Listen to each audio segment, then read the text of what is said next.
Fam, what is going on? It is Kyle Henderson, a Bama football on YouTube. Could I get a roll tide inside the comment box? You're a college football fan. Welcome on into the show, Kyle Henderson, Bama football on YouTube. I appreciate you guys being here. Over the next 2 hours, we will discuss who is going to make the bracket. We will show you who is actually in the bracket. And we will showcase you who's in Alabama or SMU. Got a great show lined up for you. I appreciate you guys being here today on Selection Sunday. The 12-team bracket, I'm not going to lie.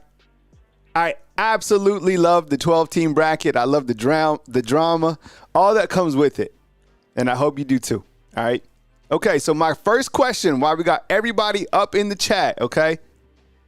Who makes it? Who makes the last spot? Okay, who makes the last spot? Alabama or SMU? I want you to type in A for Alabama and S for SMU inside the comment box, okay? I'm going to go over the two teams. I'm going to talk about college football, pipe in some press conferences from last night. Yo, and I'm not going to lie.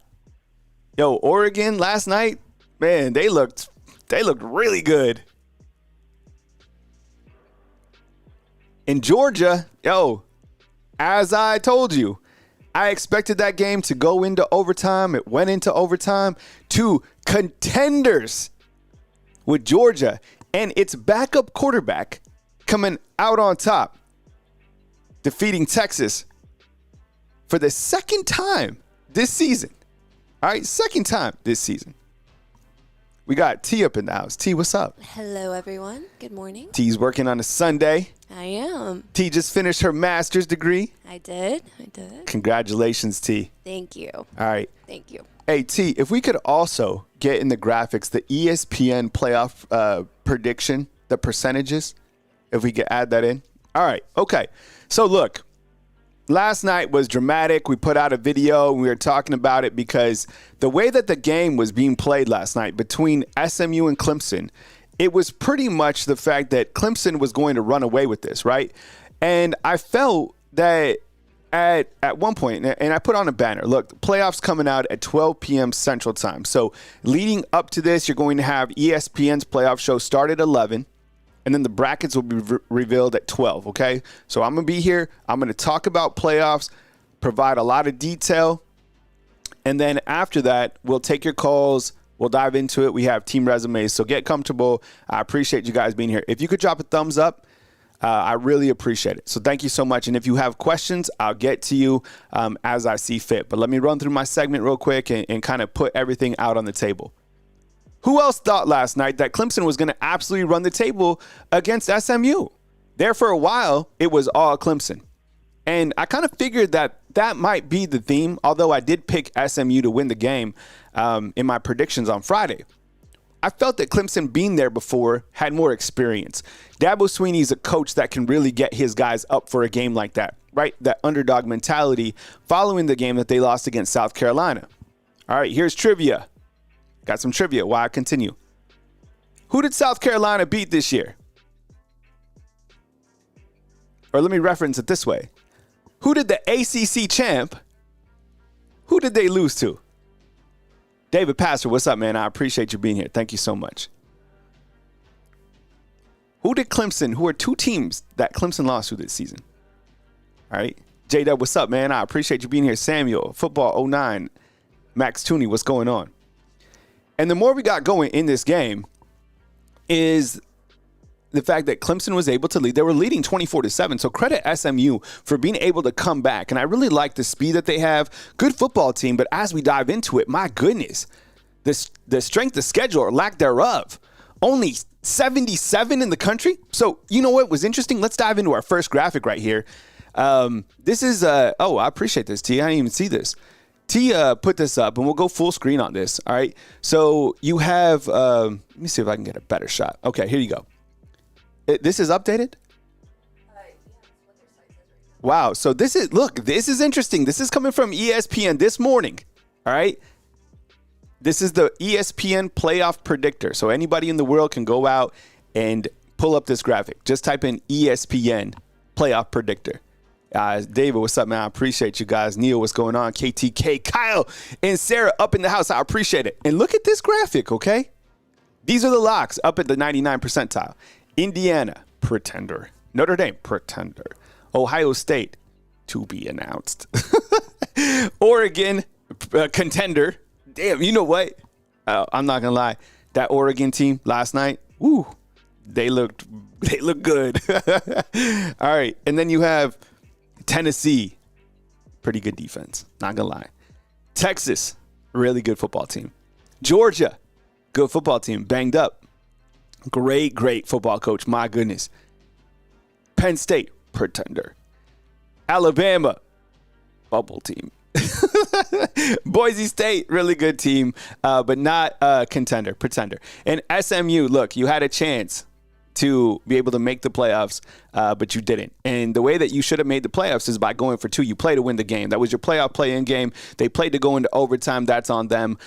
So they have, what is it? When you look at the percentages, Alabama 86% and SMU at 68%. I think a lot of the worry and a lot of the anxiety today is because when you look at the two teams, these are the questions that I have. We have 613 up in the house. I appreciate you guys being here.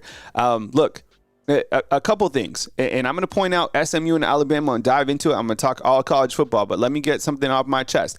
The AP Top 25 rankings just dropped, okay? These are the fresh rankings. This is fresh. This is like bringing out a comforter from the dryer, okay? Alabama is at 11, and SMU is at 12, which is interesting because Clemson just beat SMU. The AP has nothing to do with the college football playoff rankings. Nothing. But it is interesting when you see that Alabama is still ranked over those teams. Alabama didn't move. They didn't go up. They didn't go down. They stayed. Right? And I want to be clear to kind of put some stuff out there, because if you think that we're going to find out at 11, I think it'll probably be closer to 12. So get comfortable. I think that just like us breaking down the playoffs, I think probably ESPN would be doing the same thing for an hour. Yeah, Clemson is 100% it, 1,000,000%. They punched their ticket to get into the college football playoffs last night by beating SMU, winning the ACC championship. So this is the AP that just dropped. Again, the AP has no connection whatsoever to the college football rankings. It's something for us to look at. I found it interesting that Alabama is still ranked above the two teams that played for the ACC championship. Okay. I found that interesting. South Carolina, Miami, Ole Miss, 14, 15, 16. Those teams at home today. You got to win the games. You got to win the games that you play in. Okay. Coach Kalen DeBoer recently on ESPN or SEC this morning. This was earlier this week. He was talking and vying for Alabama to make the playoffs. Here's a quote from him that I thought was pretty powerful, right? Greg Byrne kind of doubled down on this, and so did Greg Sankey. Look, Greg Sankey has been fighting for his team. Who is he? If you don't know who he is the SEC College Football Commissioner, the SEC Commissioner, right? Coach Kalen DeBoer says, the wins we have and the week-to-week schedule we play in the SEC, I think it's undeniable of what that's all is, right? And he's telling you the strength of schedule. Let me ask you inside the comment box. We have 793 up in the house. How important to you, if you were on the committee, right? If you were going in and you were dressed up for success and you're going in, how important is strength of schedule? T, can we get a question in? Can you ask the undefeated this? Undefeated is the comment box. What is more important to you? And it might be heavily swayed because, we talk Alabama football in here. But what is more important? Strength of schedule or record? And if you answer record, then why are you even playing in the SEC? In fact, you're being punished if you're being in the SEC. And I have, if Alabama doesn't make it today, I have 3 teams that are being punished. Alabama, Ole Miss, and South Carolina. And I brought this up many different times. If these teams are being punished in the SEC and being left out of the tournament, you just said your core principle, which was strength of schedule, it's hurting you. And you know what you do? You drop out of the SEC and you go play Notre Dame's schedule. Who cares if you do have a bye? You don't have any games next weekend. So as Steve Sarkisian said in his postgame, you basically have a bye with the 5-12 because you don't play next weekend. The week-to-week grind in the SEC cannot be overlooked. And it's the same reason, I'm going to bring this up in a second, it's the same reason that Florida State got left out last year after going 13-0, okay? Alabama athletic director Greg Byrne kind of doubled down on this. When you look at the college football principles of its selection committee, the first bullet point on the list is the considerations of strength of schedule. Not all schedules and conferences are created equal. Let me ask you again, and if you're in here and if you're a general college football fan or you follow the SEC or you follow Alabama football, be honest with me. Like straight up, just be honest, okay? Right now inside the comment box, rank, T, can you get this up there? Can you rank inside the comment box the strength of each conference, of the big conferences? There's 4 of them. SEC, the big conference, the Big 12, right? And the ACC. Which one is the toughest? You can list them out 1, 2, 3, 4. I would be shocked. I'd be completely shocked if somebody says the ACC. Factual opinion says the Big Ten conference is so watered down. You know, when you look at the big conference, man, Oregon came in and absolutely sliced up. I was watching that game. I had the YouTube TV on, and I was watching SMU and Clemson, and I was watching Oregon and Penn State. You know what? Hats off to Penn State. They played a hell of a game last night. They kept it a lot closer than I thought they would. In Oregon, my goodness, Dylan Gabriel was slicing them up. That is a dangerous team. That was the same team that beat me when I streamed the game. When I streamed NCAA football my whole season, I put my whole season on the line, live on YouTube. That was the team that I lost to, was Oregon. I couldn't stop Dylan Gabriel. He went like 25 or 25 in the game. All right, so here we go. This is the nitty gritty. Let me get on the left side of you. Let me get in the driver's side. All right. So why is SMU getting in over Alabama? And if you're an SMU fan, first of all, I love the Dallas area. I think having SMU even being considered at this point is very interesting for college football. I love the color scheme. I love the offensive style. I love the head football coach. I don't really look. Every single coach has to kind of vie for his team after they lose or around this point in time. But I don't want coaches to complain. I don't want coaches to be entitled. And if Alabama doesn't make it, Alabama doesn't make it. And that's it. And if I'm Coach Kalen DeBoer, I still get the guys focused for probably the Citrus Bowl or whatever. Because as soon as you say what Mike Norvell said last year, why play the games? Why are we here? Blah, blah, blah. Then the players are like, I'm out of here. I'm bouncing. That's it. You don't make the tournament, get better. You don't make the tournament, beat Oklahoma. You don't make the tournament, beat Vanderbilt. That's it. All right.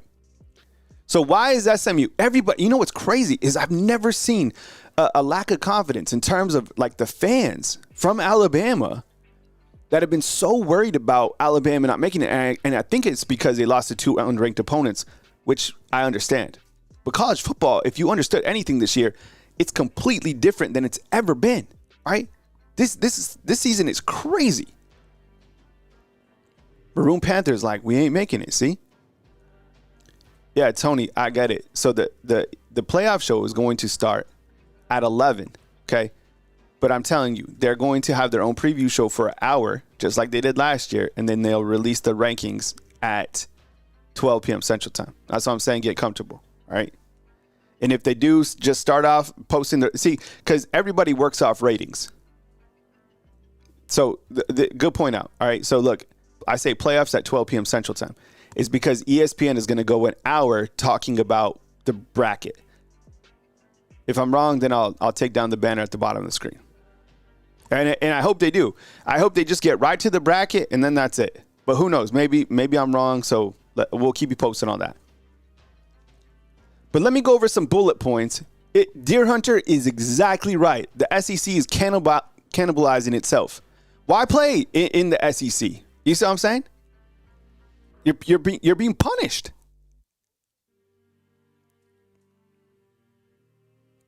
All right, so why is SMU getting in over Alabama? These are the questions that I have for you. And again, if you're an SMU fan, we'd probably be friends. I promise you. But why are you rewarding a team that just lost? Doesn't the principles of the College Football Selection Committee say that each single week they start out with a clean sheet of paper? Did this team win or lose? Alabama didn't play. SMU, did they win or lose? They lost. Okay? They didn't win. There's no moral victories in losing. Like, you lost. You lost the game. That was it. That was your playoff play-in game. Lil Yay, what's up, man? I see you inside the comment box. Thanks for being here. Keith Lott, what's up? You lost. They didn't win the game. It wasn't a tie. Clemson won the game. Okay? If you go off the college football playoff rankings, which will again be updated, here whenever ESPN does their thing here in a minute, SMU is 0-2 against top 25 teams. Okay? 0-2. They didn't even beat a top 25 team. Now, if you go to ESPN and you look at their actual schedule, they did play top 25 teams during their season. They played 2 of them, actually 3. They beat Louisville, they beat Pittsburgh, and they lost to Clemson. Okay? And they lost to BYU. BYU wasn't ranked when they played. You get what I'm saying? But if you go off the current rankings right now, they're 0-2 versus top 25 teams, whereas Alabama, if you go off the rankings, they're 2-1, or you could say 3-1. Point is, their strength of schedule, or lack there was, is number 77. How is that not factoring into all this? The number one bullet point that Greg Sankey and Greg Byrne pointed out is the fact that strength of schedule matters. I'm going to show you SMU's schedule in just a second. And why are we forgetting this? You know what? This is the interesting thing, okay? How about this, T? T, you good? I'm good. I'm just all right. working on the. Are you're in the zone? I am. Yeah, I appreciate it. Yeah, thank you. Look, hear me out on this, okay? I think the biggest game that we're not talking about isn't so much Clemson beating SMU. I think it's Georgia beating Texas. You hear what I say? Georgia beating Texas. You just listed SEC as the top conference. Everybody knows that. That's one thing that we know. Top dog, the whole different league is the SEC. It's the Premier League, right? It's the Premier League. Georgia just won the SEC championship game. They beat Texas not once, but twice this year. Texas, okay? Texas, a team that was ranked number 1 for a long time. Well, guess who beat Georgia this year? Alabama. Alabama also beat South Carolina this year. What do Georgia and South Carolina have in common, as well as losing to Alabama this season? They both beat Clemson. Am I making sense?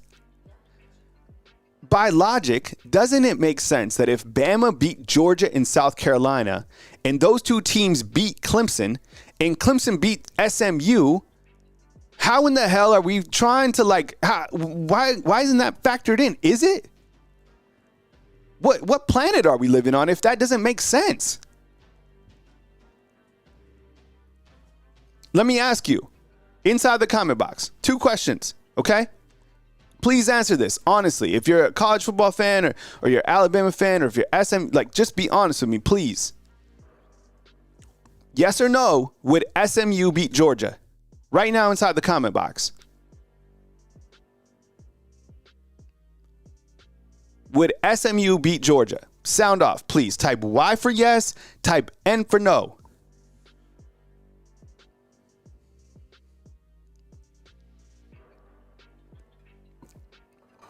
If you're just joining us, I'm asking you.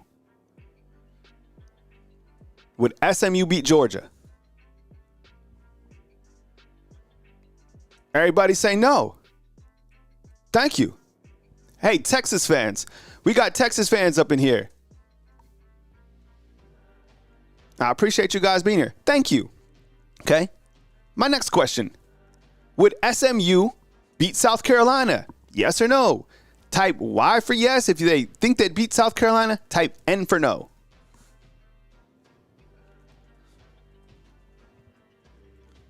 Would SMU beat South Carolina? Yes or no? Your answer should be no. Okay. Now, I want to ask you a factual. Those are hypotheticals. Who knows? Who knows?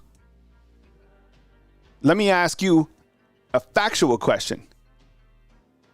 Who won? And type the same thing. Just give it to me straight, okay? Who won this year? Alabama or Georgia? Who won this year? Alabama or South Carolina? You get what I'm saying? Why are we forgetting this? I think Alabama beating Georgia only strengthened their schedule yesterday when they won in overtime. I think that just tells you exactly how strong that big. Look, if you're living off one game all season long, the team to beat was Georgia, and you beat them. And if SMU's like, well, they didn't, as Georgia came back in the second half, well, you played terrible in the first half. You were down 24-7. Doesn't matter. The final score is what matters. Alabama beat Georgia. Clemson beat SMU. Georgia beat the hell out of Clemson.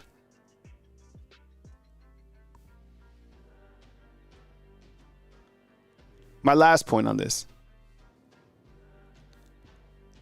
In 2023, Georgia thought they were going to make the college football playoffs. All they had to do was beat Alabama to get in. Who won that game? Alabama. Did Georgia make the playoffs? No, they didn't. Florida State, right? Just take off the F and put the M, right? It's like the same thing, almost the same three letters. Florida State was undefeated from the ACC. They were left out. They were left out last year. And guess what? Mike Norvell went and he tried to sue everybody. You guys remember this? Do we remember this? Didn't he got like the attorney general in, and he was like, why play the games? Why do we play the games? And guess what happened to his team? Everybody hit the transfer portal. They're like, you know what, coach, you're right. I'm out. And Kirby didn't say that. Kirby was like, look, we got to focus on the Orange Bowl. And Georgia went out and beat Florida State so bad that Florida State had to drop to Division II football. That's what happened. It was crazy. So Coach Kalen DeBoer, if you're watching the show, if you don't make the playoffs today, say, look, we got to get better. Our mission going forward is to win games, whether it's here at Bryant-Denny Stadium or on the road, and we want to play to the level and the standard of absolute Alabama football. And how we played against Oklahoma was not it. We had opportunities to win those games, and we didn't. And I failed the team, and we pushed forward. That's it. Don't sue anybody. Please, don't. Just take it, man. Sometimes you just gotta take the L. JG is saying SMU will get in 100%. DC's like, Florida State is so bad. I know, man. It's crazy. But now they have Gus Malzahn, who's going to be their offensive coordinator, right? And guess who the first team that Alabama plays next year is? Florida State. That's wild. All right. Head-to-head. Let's do some head-to-head comparison, okay? And these are off so when you see the top 25, they're off the college football playoff rankings, all right? And I'm listing 12 p.m. Central Time because I think that ESPN is going to have its own hour playoff show before they get to the playoffs. If they don't and they just jump to the rankings, I would love it. Let's see what happens. Okay. So just we'll play it as it comes. I even take down the banner because it's even making me a little nervous. But if you go off the college football playoff rankings from last week, you see that Alabama is 2-1 against top 25 teams. You're like, well, who did they beat? Well, they beat Georgia, right? As we spoke about, right? And they beat South Carolina. You could even throw in Missouri in there if you wanted to make it 3-1. On the flip side, the two top 25 teams that you could theoretically say that SMU lost to were BYU and Clemson. You could also say they're 2-2 because they did beat Pittsburgh and Louisville, as I explained. Those teams are no longer ranked. I don't know how they go off, ranking against top 25, but there you go. As I pointed out, Alabama beat Georgia and South Carolina. Clemson was able to beat SMU. I explained that a little while ago. But I think the biggest thing is whether they're ranked 77th in terms of strength of schedule and Alabama's 17th, I think that has to be put on the table. Hey, for SMU fans or for college football fans or for Alabama fans inside the comment box, look, I'm going to show you, okay? This is SMU's schedule. Would it help if I went full screen? I don't know. Okay, honestly, right now inside the comment box, I'm going to go over the schedule. This is SMU's schedule this year. Please post what you think Alabama's or SMU's best win is. Please. Right now, looking at it, I'm going to go over it one by one. Post SMU's most impressive victory. Is it Nevada that they won 29-24? Is it Houston Christian? Is it TCU? Florida State? Hey, they beat number 22 Louisville at the time by a touchdown. Hey, they beat Stanford. They lost to Duke. Who is it? What are they saying? What's the undefeated saying? We got 1,400 up in the house. Pittsburgh, right? Okay. That's their best win. That's their best win on the season. Well, they lost to BYU. Yeah, they lost to BYU, but BYU wasn't even ranked at that point in time. Pittsburgh. You see what I'm saying, Dirt Bike? Was it Boston College? Bill O'Brien? Or how about Cal? I don't know. And then they lost against Clemson. So it's either Louisville or Pittsburgh. That's what it comes down to. Come on. That's literally the best you got? Okay, well, how about we do the same thing with Alabama's schedule for talking head-to-head? 1,400 on. I appreciate you guys being here. James, as you said, James Denton, this is you, man. What's up? I appreciate you being here. Alabama, yes, is ahead of SMU in the latest AP Top 25, as well as Clemson as well. I don't know how they're going to do the ESPN bracket right here. I don't know if they're going to have an hour show, then dive into it, or I don't know if they're going to get right to the rankings. Whatever they do, we will cover that right here on Bama Football on YouTube. Last night, it was dramatic with Clemson being able to drive down, kick a game-winning field goal to be able to beat SMU. Here's Alabama's schedule.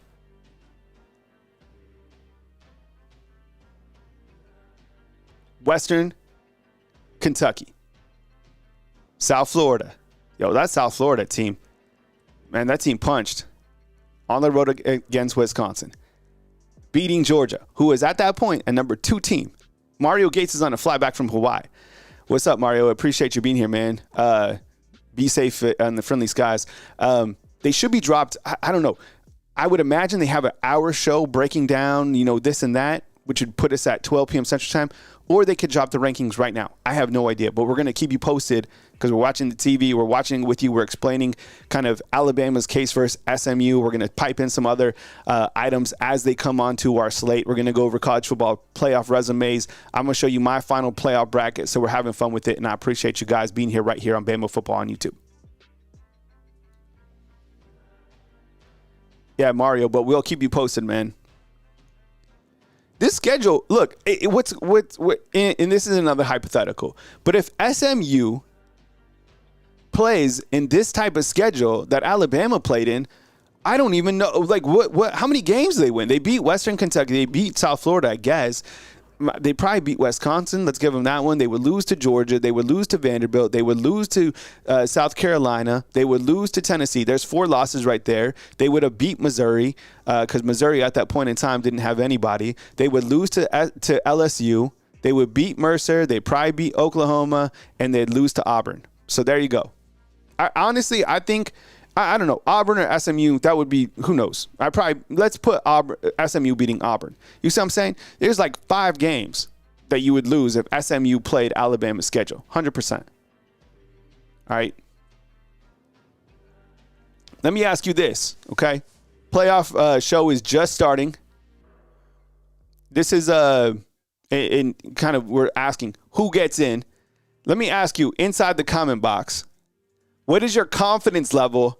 What is your confidence level for Alabama getting in the playoffs? High, mid, low, absolutely no chance, and you're already making plans to go to the Citrus Bowl. You know what? They have Coach Saban. Are you serious? Look, they have Coach Saban on the playoff show. That's good. That's good. And guess what color? Look, what color is Coach Saban wearing? Crimson. Can we get a picture of this? Yeah, let's get a picture of this. Coach Saban, this is a good sign. Coach Saban, Mike Ford saying low. Brandon's high. Not like Brandon's high. I'm saying Brandon's confidence is high. Roll Tide is saying that Alabama's in at 12. You know what? A lot of more positivity. Kind of some mixed bags. But I think Coach Saban coming up on the show in a crimson. This is his house, by the way. He's got the pool table in the back. Got Curb Herb Street on. All right. So, and look, I showed you guys this earlier. This is from ESPN, straight up. Has Alabama with 86% chance to get in as opposed to SMU at 68%. But it also has Clemson at 46%, and that should really be 99%. Tony's saying that somebody just leaked it and SMU is in. Can we confirm that? The leak is in. All right. And look, these are not the college football rankings. Hey, Kent, I appreciate you, man. Thank you so much. I'm a content creator. Jarvis, what's up, man? I appreciate the super chat. Thank you so much. Now, I'm just here on YouTube, man, just trying to make it like everybody else, man. I appreciate you guys hitting the thumbs up, being here. All contributions, I appreciate you. Western Kentucky from Jarvis says, Western Kentucky also made their conference championship game, which bodes well for us. Great point out. Yeah, you're talking strength of schedule. That adds to it. Yeah, appreciate it, Jarvis. Jarvis is like my odds guy. Every single time I go inside the comment box, Jarvis has me covered. Covered Coach Caitlin DeBoer, talked about the two teams head-to-head, showed the schedules head-to-head. And then I started like going to like the tinfoil thoughts. And so let me ask you on this. Yes or no, okay? Yes or no? Do you think that Dabo Swinney let off the gas last night? Seriously. Honest question.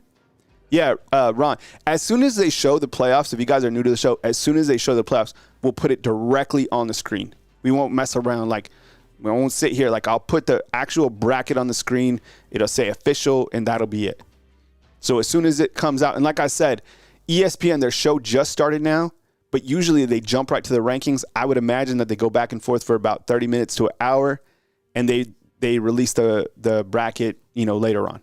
Everybody's fighting for ratings. That's how it works. That's the world that we live on. So, but everyone also thinks that Dabo let off the gas early. 100%. Yo, and if you guys are new to the show, you got T up in here. She just finished her master's degree. Hello, everyone. All right. Congratulations, T. How many masters you got? Like 3 or 4? Oh, come on. No, well, I technically have 2. Thank you. Yeah. Be proud about it. Rock it. All right. So I was, you know what? I didn't think about this till this morning. I was having my coffee and I was reading the comments from last night. And someone inside the comment box, Anthony Johnson, 5'3", inside the comment box on YouTube says, Kyle, you have to understand the coaches like Dabo don't want Bama in because if we get in Bama and we take over the playoff, we are capable of winning the college football championship game. I was like, damn. I was like, you know what? That makes sense to me. When you start to think like tinfoil hat theories and stuff like that, because Clemson, let's face it, they were dominating that game. Now, of course, in the second half, teams make adjustments. Good coaches make adjustments in the second half. Nick Saban did it. Kirby Smart does it. Brett Lashley, right? So in terms of, Clemson letting off the gas, I don't know. They came back and seemed to be able to score when they wanted to. When there was like 9 seconds left, they just kind of pushed past. Hey, Nick GZ, the playoffs will drop. The official bracket should drop, I would imagine, within the next 45 minutes or something like that. This is our playoff show. ESPN's having their playoff show. When the official bracket is put out, we'll put that on the screen. We'll dive into it. Alex is saying that Alabama has a 23% chance. I don't know where you got that from. I would imagine it's between Alabama and SMU. But I was thinking, kind of going along the lines of what Dabo Swinney, could have, sandbagged the second half or whatever. Maybe so. And I keep on saying that nobody wants Alabama in the playoffs for good reason. Do you think any of the teams that would be hosting Alabama would be thrilled to have to prepare for Jalen Milroe or Alabama's defense? No. The answer is no. There's no way in hell that any of these programs would want to host Alabama in the first round or have to match up with them down the road. I have Alabama winning the whole thing because what they're capable of. How good is Alabama? They could be the best team in the entire country. Can you say that about all teams? Not really. Can you say that about Boise? No. Can you say that about Indiana? No. Penn State? No. Notre Dame? No. Right? Latest odds. Vegas knows, okay? From what I saw, this is from FanDuel, right, see? So FanDuel is saying that SMU at minus 900. Okay, these odds are changing rapidly. In fact, earlier this morning, I think Alabama was like at plus 800. So the odds have kind of started to slide down for Alabama. Well, they're up from last night. And they're up for last night. Someone's saying that Brett McMurphy leaked it. I don't think anybody can know. And Kenny, you know what? Yeah, why does Booger McFarland hate Alabama? The people that seem to really dislike Alabama out on the national scene, it seems like Heather Dinich doesn't like Alabama. It seems like Booger McFarland doesn't. It seems like Danny Cannell doesn't. And I think Joel Klatt, it can go back and forth. Anyways, all of them have much larger platforms than me, clearly. And Jarvis is asking me if I saw the AP poll. 100%. Saw it. Alabama is ranked. I could show the AP poll real quick.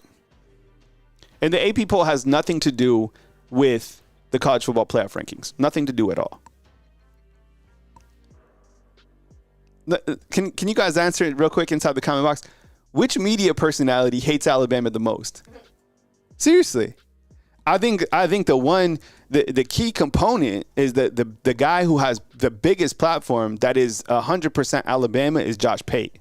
Josh Pate is an Alabama guy. 100%. And he has the biggest platform, I think, in all of the YouTube. Really, he's like the college football guy. I think he's actually has a bigger platform than all those other people. But I think like Cannell, Dinich, Booger, right? Oh, Feinbaum's a good one. Yeah, I think Feinbaum, yeah. And Feinbaum did such a great job kind of riding the early part and the early years of Alabama's lack of success kind of to stardom, right? You know who doesn't like Feinbaum is Lane Kiffin.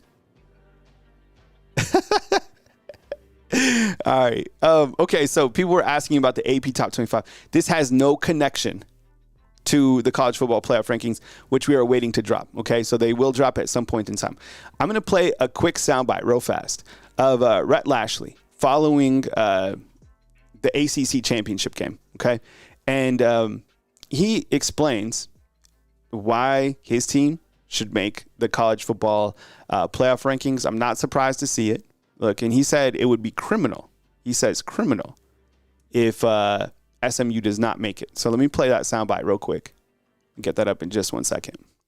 This is Rhett Lashley following SMU's loss to Clemson. It would be wrong. It'd be wrong on so many levels, not just our team. It'd be wrong to what college football stands for, to what it is. I mean, we just played a playoff game basically out there and played pretty dang good. I mean, that was a pretty good game. I think for the last 3 quarters, everybody saw what they've seen all year.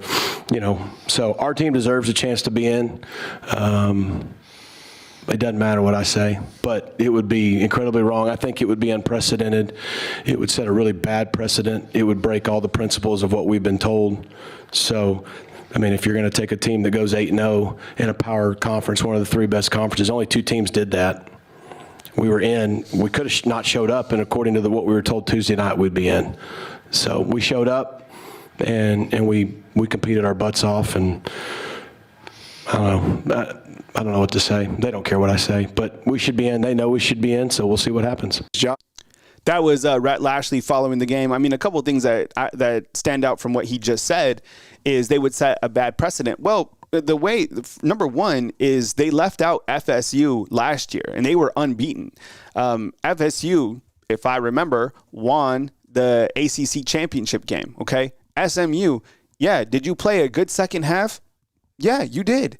But you didn't play a complete 4 quarters, and you didn't play the toughest competition all season long, and you didn't win the ACC championship game. It kind of comes off as entitled based off what you did against lesser tier competition, okay? I don't like that soundbite. I think what they've done is impressive, but when you look to even what ESPN's talking about, there's a big difference in the schedule or the strength of schedule. They have 60th now because of Clemson won the ACC championship game. But, I mean, you look at their quality wins. Look, Louisville, Duke, Pittsburgh, TCU, that's not the same as Alabama. Look, I wanted to pipe in this comment from or this soundbite from Dabo Swinney following the ACC championship game.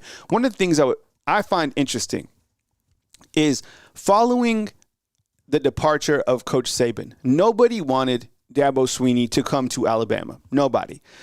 And, in some cases I could see why. The thing that Dabo Swinney has done is he stayed the same. I don't know if not going to the transfer portal and working the transfer portal like all these other schools is going to impact them. But one thing that Dabo has stood his ground, and to be able to come back and win the ACC, I think is pretty interesting. He's an Alabama guy. A lot of people, despite not wanting him here, still have respect for him. Interesting soundbite from Dabo Swinney following their victory over SMU last night. We were here in 2011 and won it for the first time in 20 years. And we hadn't won 10 games in 20 years. And, we just had our 10th win for the 13th time in 14 years and our 9th championship in the past 14 years and our 7th CFP. And, even with all that, people still want me to be like everybody else. And so I guess to answer your question is it's just following my purpose, not compromising on what I believe. And just letting God lead my steps and order my steps. It's just really the bottom line, being purpose-driven as a man, being purpose-driven as a program. And, so I know everybody wants me to be like everybody else, but I don't know how to be like everybody else. We're a very unique and uncommon program. I think we've won more games than anybody other than Alabama the past 16 years. And we've certainly won more championships, I think, now in conference championships in the past 10 years than anybody. And second most CFPs, And not only have we gotten to these CFPs, we've won. We've won on the highest stage against the best of the best. And, we're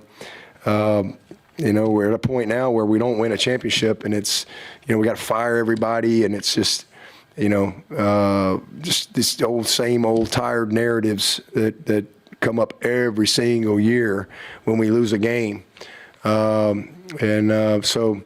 you can check our record versus the SEC. You can check it versus the Big Ten. You can check it versus Notre Dame, because that's really who runs college football. So I'm just really proud of our guys, and that's the only thing I can tell you is, again, being purpose-driven, and it's just God's plan. Era. That's Kirby Smart talking. I'm sorry, that was Dabo Swinney talking about his team following their ACC victory.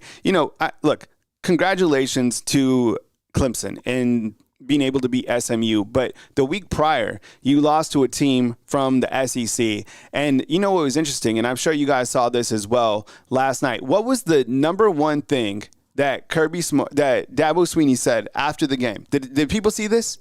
So so Clemson wins the game. They run off the field, and the ESPN reporter ran up to him. She's like, "Coach, what do you think?" And he's like, "SMU needs to be in the playoffs." You know what he was saying? And that kind of leads me to my tinfoil hat theory about, this whole, did he let off the gas in the second half? Because look, nobody wants to deal with Alabama, right?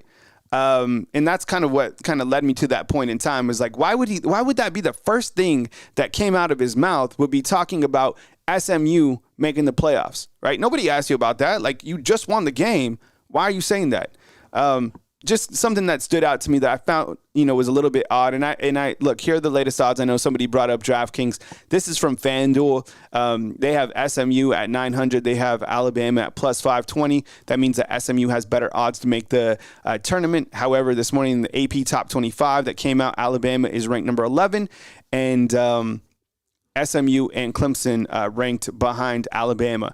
Odds to be the 2024 overall number 12 seed, and it reads like this, again from FanDuel.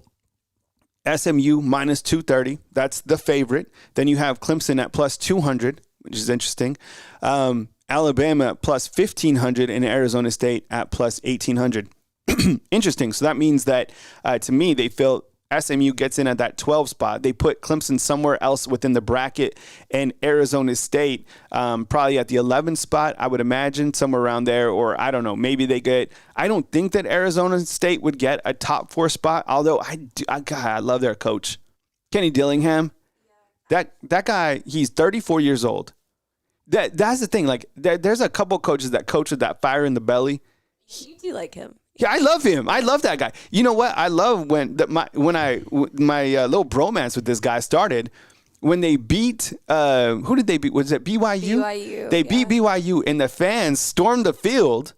And he went up to the official because they put on 1 second, and he went up to the officials. And he's like, "This game's effing over," and he just started he was. Yeah. He went wild, and all the fans, all the college students behind him were getting lit. I like him. He's a good coach. He was at Florida State. I think he was at Georgia as well. So, that guy's he's on his way up. Plus, he graduated from ASU. Oh, he's really? from Tempe. Yeah, Tempe guy. This is not the official bracket. Viewer discretion advised. This is not the official bracket. I'm going to say it one more time. This is not the official bracket. This was the bracket that came out on Tuesday this past weekend before the SEC, ACC, Big, all the conference champions. But this is how the committee had it in their last bracket that they put up, right? Kind of gives you a little indication of how they had the team. So what I want you to do is let's start on the left. And again, when the bracket is officially released, we will say final bracket, okay? So start with me on the left, because it's interesting and it's kind of been confusing how ESPN has released the bracket this year. So they rank the teams, and then they put them in the bracket. So the rankings do not connect to the bracket. It's really strange, okay? So you got Oregon at number 1. Well, they won. Texas, number 2. They lost. Penn State, they lost, right? So you already have some shakeup within their 1 through 4 rankings. Now, it'll be interesting to see where they put Notre Dame. Notre Dame didn't play in the conference championship game because they are independent. Will Notre Dame be at 5? That's kind of where I have them. Or I have them at 6, considering that Texas just lost and they only lost their second game of the season. You also have Georgia. Well, Georgia beat Texas. Now, I think you got to put Georgia at that number 2 spot. Ohio State did not play. Where will they be? I got to assume that they are hosting a game in Columbus. And that's going to be interesting if they can get things back on track, considering, they lost against Michigan, things kind of falling off the rails, I guess you could say, right? They never win a big game. They are unable to win big games. You also have Tennessee, a team that did not play, a team that beat Alabama, a team that has a really good defense and a hell of a running back. Thumbs up if you like Dylan Sampson, the running back for Tennessee. Are the rankings starting? Are we still kind of in playoff mode right here? No, they're just. All right. Then you have SMU, a team that lost. You have Indiana, a team that didn't play. Boise State, a team that won. When looking at Boise State, do we have our resumes built? Yeah. When looking at a team like Boise State, did you know this? Boise State only lost 1 game this season, which was to Oregon by a score of 37-34. Look, I have said that Boise State is a pretender for a long time. I think they've had an amazing season. I love the running back, right? Are these rankings right here, T? Oh, yeah. Yeah, all right. So the rankings have started, and as soon as the rankings are built, so number 1 is Oregon. So T will post those in. The ESPN has started their bracket, so we will, as soon as it comes out, we will get a picture on the screen, and we'll post it. T, I could post it if you want to get the photo. Yeah, I mean, I'll go over there. Okay. All right. So you got Georgia at number 2, Oregon at number 1. This is the official bracket that is coming up. The next graphic that you see on the screen will be the official bracket. So stay with us, okay? Number 1 is Oregon, and number 2 is Georgia. So the next bracket that you see on the screen will be the official bracket, and we will tell you as soon as possible if Alabama is in the bracket. I know it's what you guys want to see, and we will bring that to you as soon as possible right here on Bama Football on YouTube. And you got to think it all comes down to these two teams right here between SMU and Alabama. So ESPN, they're talking about the teams right now, kind of comparing the resumes of Boise State, Arizona State, and Clemson, which I think is interesting. Which one of those teams, or two of them, could get a quarterfinal spot? So number 1, Oregon.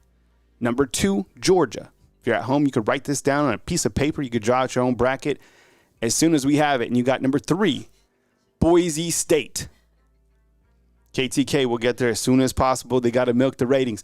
Number 3 is Boise State, and Boise going crazy at their watch party in Boise, Idaho, after beating UNLV by a whopping score of 21-7, right? That's the thing, is the college football selection process is completely broken if you have a team like Boise State that played such a light schedule being able to get number 3 spot and a bye in the quarterfinals. They have had a great season. Are they one of the top 12 teams? I guess we'll find out here soon. But Boise is number 3. The number 4 team inside the bracket is Arizona State. So think about this. 3 teams from the West. 3 teams from the West are, these are the playoffs are being revealed right now. So 3 teams from the West got quarterfinal spots, which is absolutely crazy. That is wild. So you have Oregon at 1, Georgia at 2, number 3 Boise State, and number 4 Arizona State. Is there a power shift in the world of college football? West Coast football? Got 1,300 on. I appreciate you guys being here.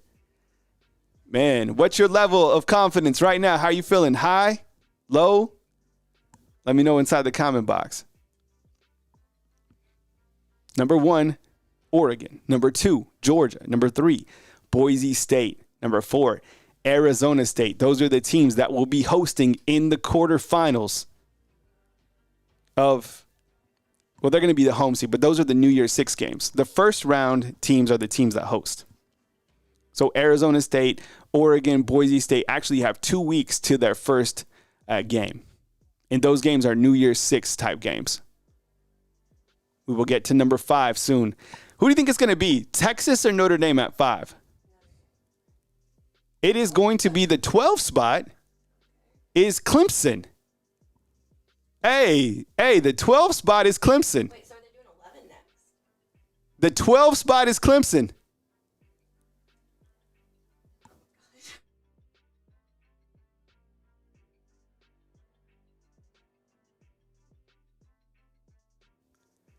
Number 12 is Clemson. Interesting. Don't you find that interesting if Clemson's 12?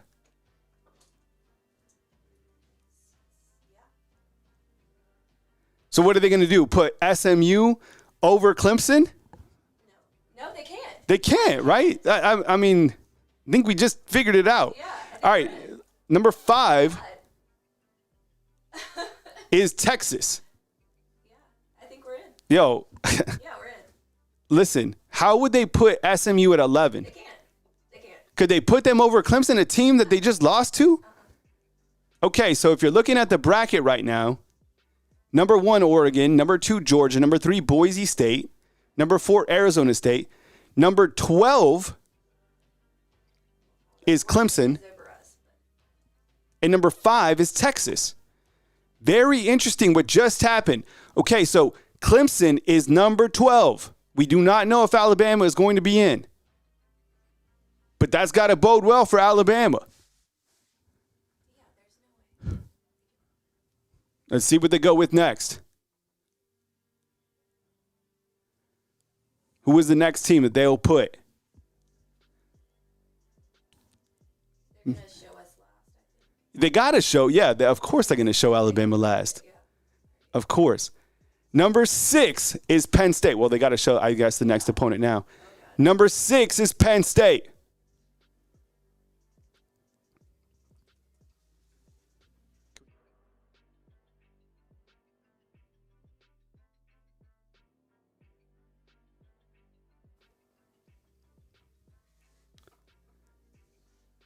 Who is in? We got the number 6 spot as Penn State. Fam, do you think this is it?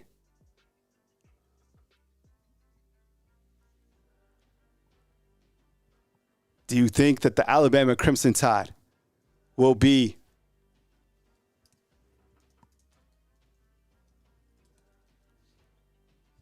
Let's see what happens. They're going 7.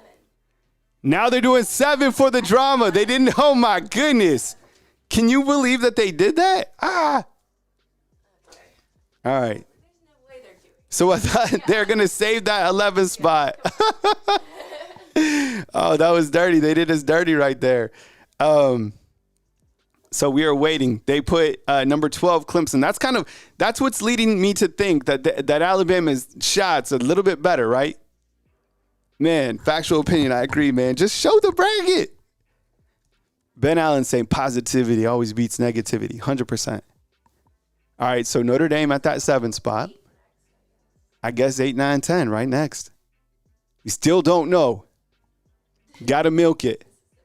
For them to put Clemson at 12 and not show us the rest was a dirty move. What genius. Ohio State at the 8th spot. Ohio State at 8. It is rough to watch. Just take a deep breath. We're going to get you through it. We'll get the final bracket as soon as possible. T, we'll get it up, right? Yep. Soon as possible. Let's see what happens. I just don't think they can put SMU above Yeah, why would SMU all of a sudden be at 11 with 2 losses. with 2 losses? I don't think so. All right, let's see what happens. I had Alabama, by the way, at 11, right? Keep my receipts. They have still not showed it. Let's just hang tight. Let's see what happens. I don't really want to play Penn State,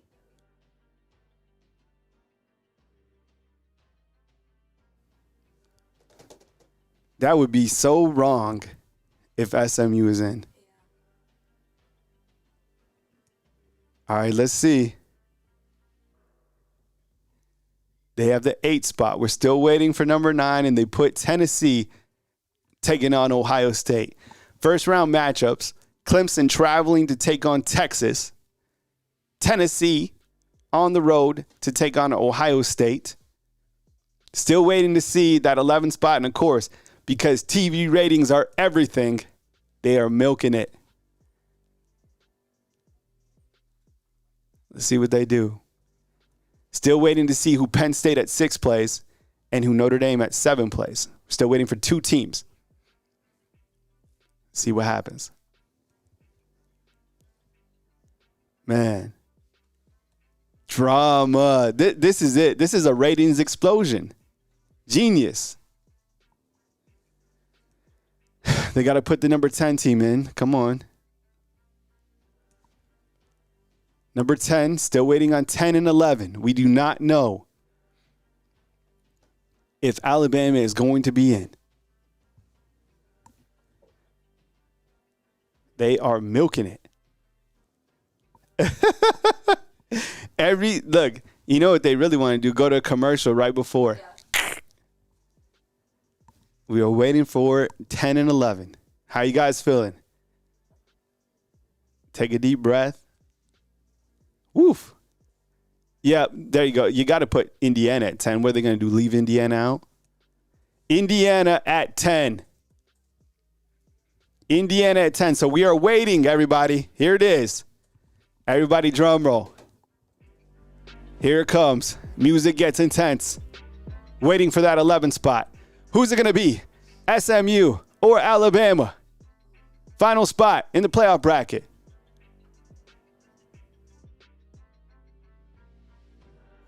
Here we go. The 11th spot. Who's it going to be? Alabama or SMU? Here we go. We find out the fate of Alabama's season.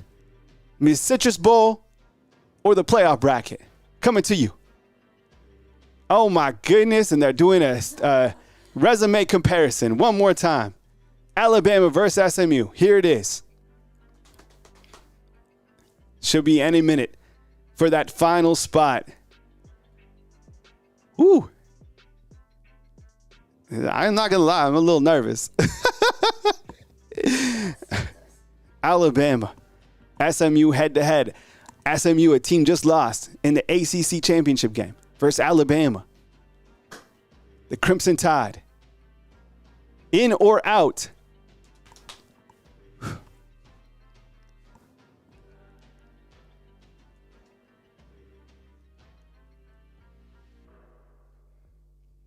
Who's it going to be? Oh, man, they are milking this. Oh, my goodness. Why you do this? Alabama or SMU should find out any second.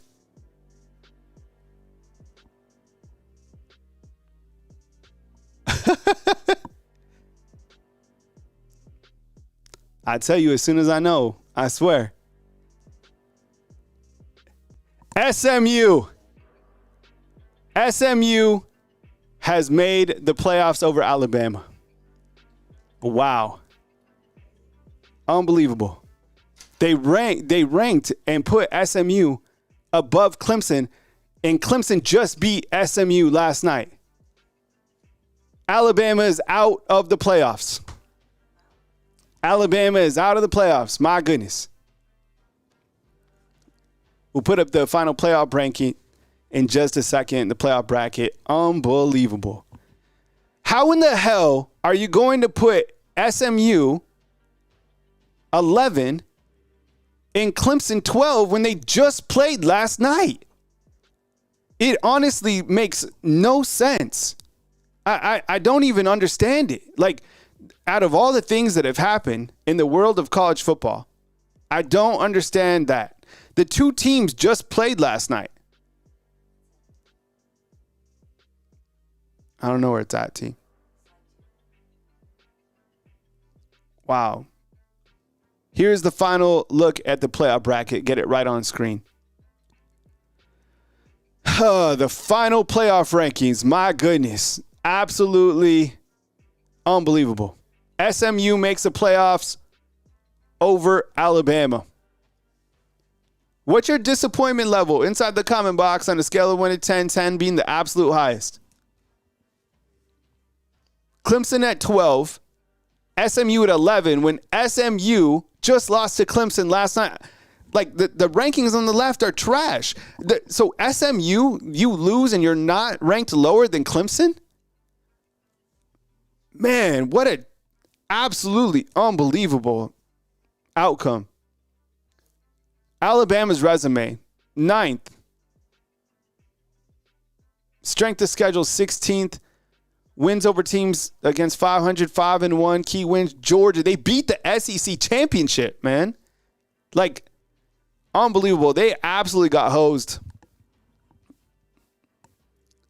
Let's process this for just 1 second. Unbelievable that they didn't make it. I guess the biggest part that I have, like the biggest issue, is how they have SMU still ranked above Clemson when Clemson just beat them. That's what I find that's the biggest flaw within this board right here. And the fact that also teams like Boise State and Arizona State, while they've had great seasons, come on, like those are not the top 12 teams in the country. Look, in terms of Alabama, look, it's over. So I hope that Coach Kalen DeBoer and his staff get the team focused for whatever bowl game that they're going to play in. I hope they don't go back to Mike Norvell and start suing people, because you did have opportunities to make the playoffs. And I think what it came down to, probably what the committee thought about, was the fact that how did Alabama play against Oklahoma? And I think that out of all games this season, that was probably the biggest loss on a national stage that Alabama had, and they really couldn't overcome that type of performance. 24-7, losing to a team that lost 6 games this year was not a good look. They didn't even score a touchdown in that game. They were beaten, in terms of the offense, defense, special teams. It was a poor performance. And I think while everybody knows that Alabama is kind of a feast or famine type team, and that Alabama could potentially even win the championship, as you know, I picked them to win this entire deal. I think the fact of the matter is that people saw Alabama as inconsistent, and inconsistent at the quarterback play, inconsistent in stopping the run, inconsistent in distributing the football, and overall it comes back to bite Alabama. So Alabama not in the playoffs. Alabama, in my best advice, and I hope that Coach Kalen DeBoer is still working on this with his team, is to focus on the Citrus Bowl, whatever bowl they're in. We still have no bowl where they're going, but focus on that game, work on the roster management, and continue to build on this season. I think that it is disappointing that, and think about this, Alabama, out of all the teams, they had an opportunity, and they didn't get it done throughout the season. 3 losses, and this is what it tells me too. And this isn't crime, but this is how I'm seeing it. Don't play in the SEC. Don't play. Drop out of the SEC. Be independent and slide in like Notre Dame did, right? Or join the ACC, because that Alabama would have won the Big 12, the ACC, right? Crazy. Just really disappointing to see Alabama on the outside of the first 12 teams. Out of 12 teams in the country, Alabama is not one of them. That is absolutely crazy. And your top teams are Oregon, Georgia, Boise State, and Arizona State. What a world, right? You had to make the conferences happy. And that's how it shakes out. Yeah, this isn't going to last long. It's not going to last long, because what's the point in playing in the SEC?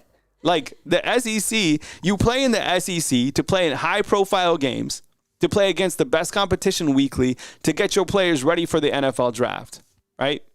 But, they couldn't let Bama in, twice controversially in a row. Yeah, that's also true. Yeah. They're playing. That's a really good point. And SMU probably has better lawyers than Florida State. Yeah, for sure. They have more money. So look, Alabama out of the playoffs. You focus on the next goal, and you don't say why not play the game. But look, you can't lose 3 games.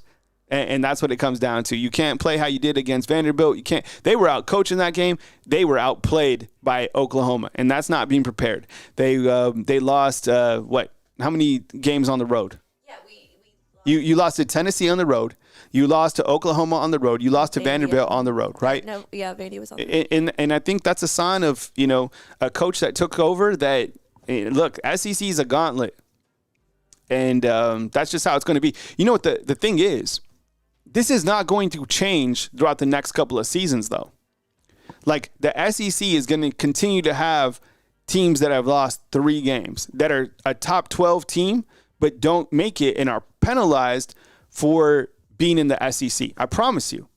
If you're at the SMU or if you're Clemson, you're welcome to come under the SEC. They won't touch it, right? Because there's a different level of competition on a weekly basis. So SMU makes it. Congratulations to them. You know what? They did have a good season. And I think when you look to kind of the athleticism that they have, I do like it. And I do like their coach. In Clemson, look, they were able to win the ACC championship game. But you know what was interesting, too, is they just lost to – and these are the things that aren't going to sit well. We'll move on for this. But these are the things that – and I'm going to leave you with this. These are the things that don't sit well with me about Alabama not making it. Okay, my final point. Alabama beat Georgia, the SEC champ. Alabama beat South Carolina. Okay? Georgia beat the pants off Clemson. And South Carolina just recently beat Clemson. Clemson beat SMU. SMU has a better spot in the playoff bracket than Clemson, the team that they just lost to last night. How does that make sense? That was done for ratings. And they milked that spot. ESPN, that was disappointing too, to be able to milk that all the way for the poor people for like 10 minutes or whatever you did. I just don't understand how Clemson is 12 and SMU is 11. I really don't. The two teams just played last night. Clemson was leading 24-7, and you see it. So I don't know. I'd imagine the Bulls come out soon. You can't lose the games. Alabama not in the playoffs, and that's how it shakes out. Really disappointing. Crazy. All right, I'm gonna open up the phone line. Let's take a couple calls. Let me do a couple things right now, and then we'll take some calls. So just give me 2 seconds.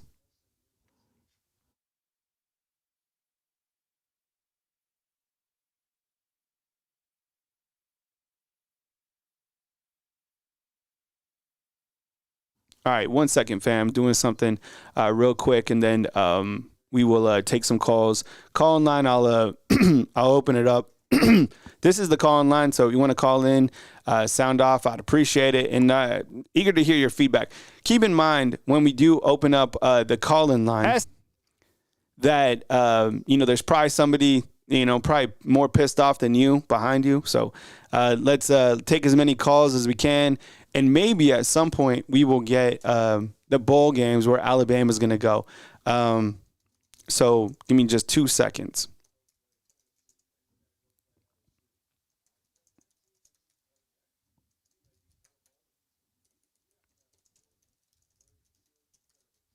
Really disappointing. 1 second.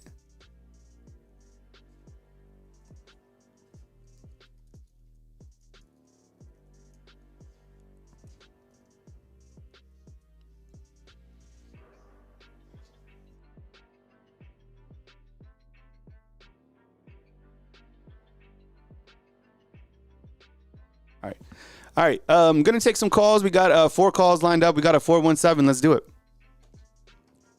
Hey, thanks for calling. You're online with Kyle Henderson. Who am I online with, and where are you calling in from? Hey, Kyle. This is Timothy. I'm calling in from Missouri. Timothy, what's up, man? Welcome to the show. Your thoughts on Alabama missing the playoffs? Yeah, it's crazy. This is, at the beginning of the season, I was like, this is 12 teams. If Alabama don't make it with that roster, it's going to be hell to pay. Mm-hmm. And I'm watching it. I'm sweating my ass off watching this. I'm like, Alabama's in. Like, we got it. Mm-hmm. They're comparing resumes. Sent SMU in there. I had a feeling it was going to happen, but the way that SMU got obliterated in the first half, and it was 24-7, and they were throwing interceptions, fumbling the ball. Yeah. Their defense wasn't doing good at all. And I'm just like, yep, Alabama's in. And I go to sleep, I wake up, and they kick a freaking field goal to win the game. And I'm just like, I don't know. It's a toss-up. I mean, Alabama don't lose to Oklahoma and don't lose to freaking Vandy. You wouldn't be in the situation. You could, have a bye. But it is heartbreaking. But I think we're going to play Miami, and that's who I think we're going to play Miami in the Cheez-Its Bowl or Pop-Tart Bowl or something. I don't know. Let me ask you a question before I move to my next caller. How much is on how much of this is on, and I'll put up a poll question as well. T, whenever you're ready, we'll get a new poll. We're probably ready to circulate that poll. But what I was going to ask you, and I have a couple options, maybe you list one. Let me ask you why, and I'm asking the comment box, and I'll ask you this here in a second, Timothy. Why did Alabama not make the playoffs? What was the biggest factor to Alabama not making the playoffs? Was it on just overall Coach Kalen DeBoer? Was it on the inconsistencies of Jalen Milroe? Was it on the inconsistencies of the defense? Or was it straight up that they lost 3 games against SEC competition? What do you think, Timothy? Why didn't Alabama make the playoffs? Well, the losses, I think the 3 losses, I don't think that has anything to do with it. Because look at Clemson, they lost 3 games. They got obliterated by Louisville.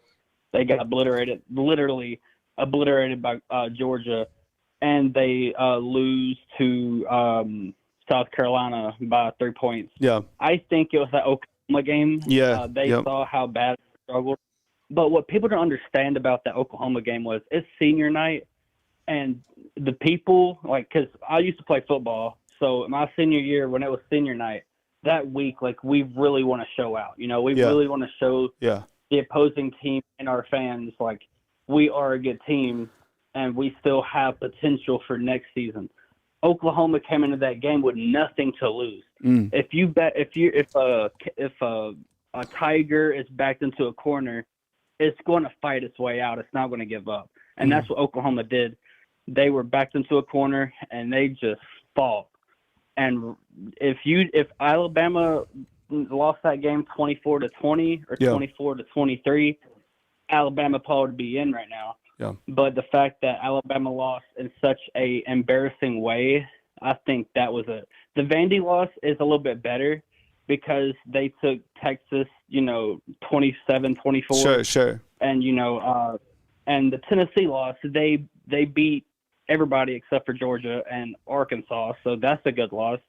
I think it came down to execution, lack of discipline, and the loss to Oklahoma. Yeah. That's how I feel. Yeah, I appreciate it, man. Thanks for the call, Timothy. Thanks for leading off the show. Appreciate you, man.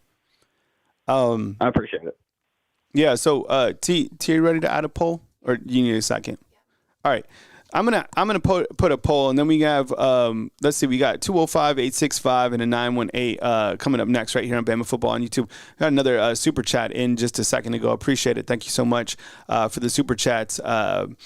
Okay, so I'm gonna ask it like this: why didn't Alabama make the playoffs? And then the options are loss 24-3 loss to Oklahoma. And kind of just that they absolutely played like garbage in that game. Let's say inconsistencies of the team.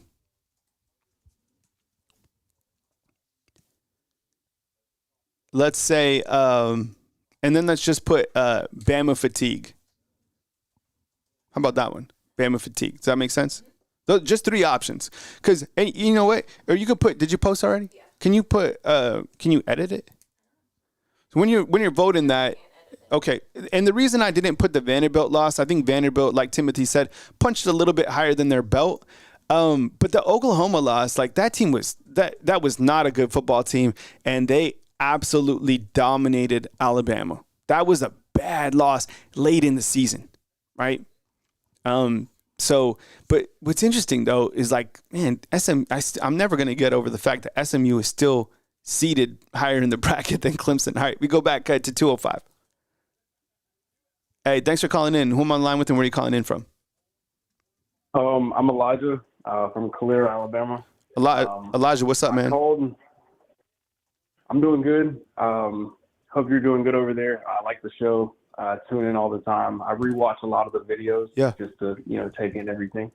First of all, the biggest thing, why are we playing politics? Because number one, are we looking for the most deserving or the actual 12 best teams? Yep. Like, that's what this is turning into, is we're just going to give the most deserving. And I agree with you. Why are we giving props for losing a game? Yeah. But then again, my whole thing is, hey, if you don't lose those 2 unranked matchups, and let's say you go to the SEC title game, even if you lose, you're just a 2-loss team, and you're hosting a game. So the whole spiel for Kalen DeBoer, and I think what he needs to realize is that, you just can't mess up like that. Mm-hmm. I mean, simple as that. And I think the biggest issue was I shouldn't have to wake up on Saturdays and be like, is the offense going to work and the defense not work, or is the defense going to work and the offense not work? Like, I'm telling you, the most satisfying game this season was the LSU game. Like, I've never felt so good after a game. I'm like, we went out there and did everything. Mm-hmm. Like there was not one single area we failed at. But I think teams being able to defensively game plan, like Vanderbilt laid it out there. I mean, they seriously laid out the simplest blueprint to beat Alabama. And when teams didn't use that blueprint against us, I was shocked. Like LSU didn't use it at all. Yeah. They didn't even put a smile on Milroe, from what I know. Yeah. And I just think the offense was way too one-dimensional. Yeah. And I think somebody that did improve that I would keep, if you're going to keep one of the coordinators, I would keep Womack because as much as he struggled early in the season, as it's going on, like 2 to 3 turnovers a game? Like it's a bend but don't break style of defense. Like we're gonna I think you bring up a good point on with Elijah calling in from Calera, hometown of Kobe Prentice, by the way. I'm sure you know that, Elijah. But Kane Womack, I think when you look to Alabama's defense kind of going forward, this defense, I think they finished top 5 in college football in terms of getting turnovers, right? A lot of interceptions, a lot of forced fumbles, things like that. And I think on the offensive side, as we've spoken about a lot of different times, it doesn't seem like we've seen Alabama's true offense yet, because I don't think we have a quarterback running the offense that can really run Coach Kalen DeBoer's offense. Jalen Milroe is just a guy who puts you in the best position to win each game based off his athleticism and kind of the feast or famine type mentality. Also kind of bringing something up, and Elijah, I'll ask you this, and I got to get to my next caller. How about everybody in the comment box? Does Jalen Milroe, yes or no, inside the comment box, yes or no, does Jalen Milroe play in the bowl game? We have no idea what bowl game it will be yet. But, Elijah, do you think that Jalen Milroe will play in the bowl game? I think it would be the best for him to play in the bowl game to prove something. Because I'm with you. I'd rather not be like Florida State and just back down. Yeah. Especially if you're going to face somebody. If they give us like Miami or an ACC team, please play. Yeah. Please play and just go beat them by 30 plus. You know what? And that is and Jack, you bring up a good point too. Is like it's nobody else's fault other than Coach Kalen DeBoer. Hey Elijah, I appreciate it, man. Thanks for calling in. I'll catch up with you next time. Yep.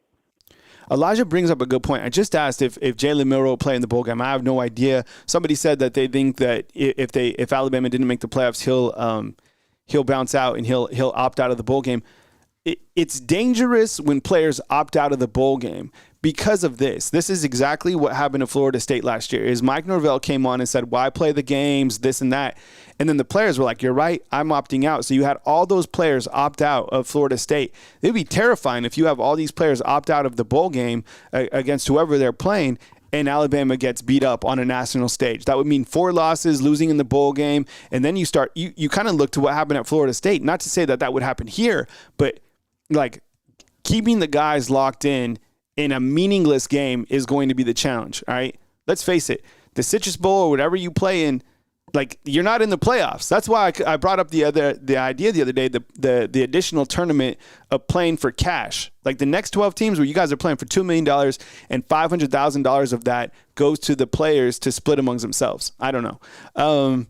Here we are though. Angel from Pigeon Forge calling in. Angel, what's up, man? Appreciate you being here. Thanks for joining the show. Where do I begin with this, Kyle? First and foremost, our schedule doesn't matter apparently to the committee, and it showed getting left out of the playoffs. But all you can do now is just win the bowl game and beat the snot out of the team who's going to be playing in the bowl game. And the team that gets in the playoff, they get smoked. That's their fault. Mm-hmm. And like TCU, 65-7. Remember that one. Yep. I don't think SMU is going to beat whoever's going to beat in the playoff because they're going to make a mistake, and I believe they will. They're going to get the snot beat out of them, and then Bama goes in the bowl game, and the players do play, just beat Miami, whoever else by 25 plus points, and so it make a point because schedule is in the criteria. We know this. But I guess the losses and how you lose to matters. Mm-hmm. But honestly, this whole committee thing, it's not going to be perfect. But Alabama's got to go play the bowl game. And if it's Miami, good. Kick the snot out of them because just make a point. And I guess don't schedule tough opponents, apparently. And I guess I'm not, and fam, inside the comment box, I'm not listening to the playoff show. They haven't announced the bowl games, right? So when they announce the bowl games, we'll bring that to you guys, or we'll make a video about it. But I don't think they've announced the actual bowl games outside of the tournament yet. So if you're here and you're wondering about that, I don't think they have. Angel, I have 3 questions inside the comment box in terms of people are voting on why didn't Alabama make the playoffs, the loss to Oklahoma, which I think was a huge factor, inconsistencies overall of the team, Bama fatigue. What do you think? Honestly, I think it's the whole thing in general, like all those questions, because people are so jealous of Alabama for winning titles back-to-back, however you want to slice it. People are just mad at Alabama because they keep winning every year. And it's called recruiting. It's called do your job.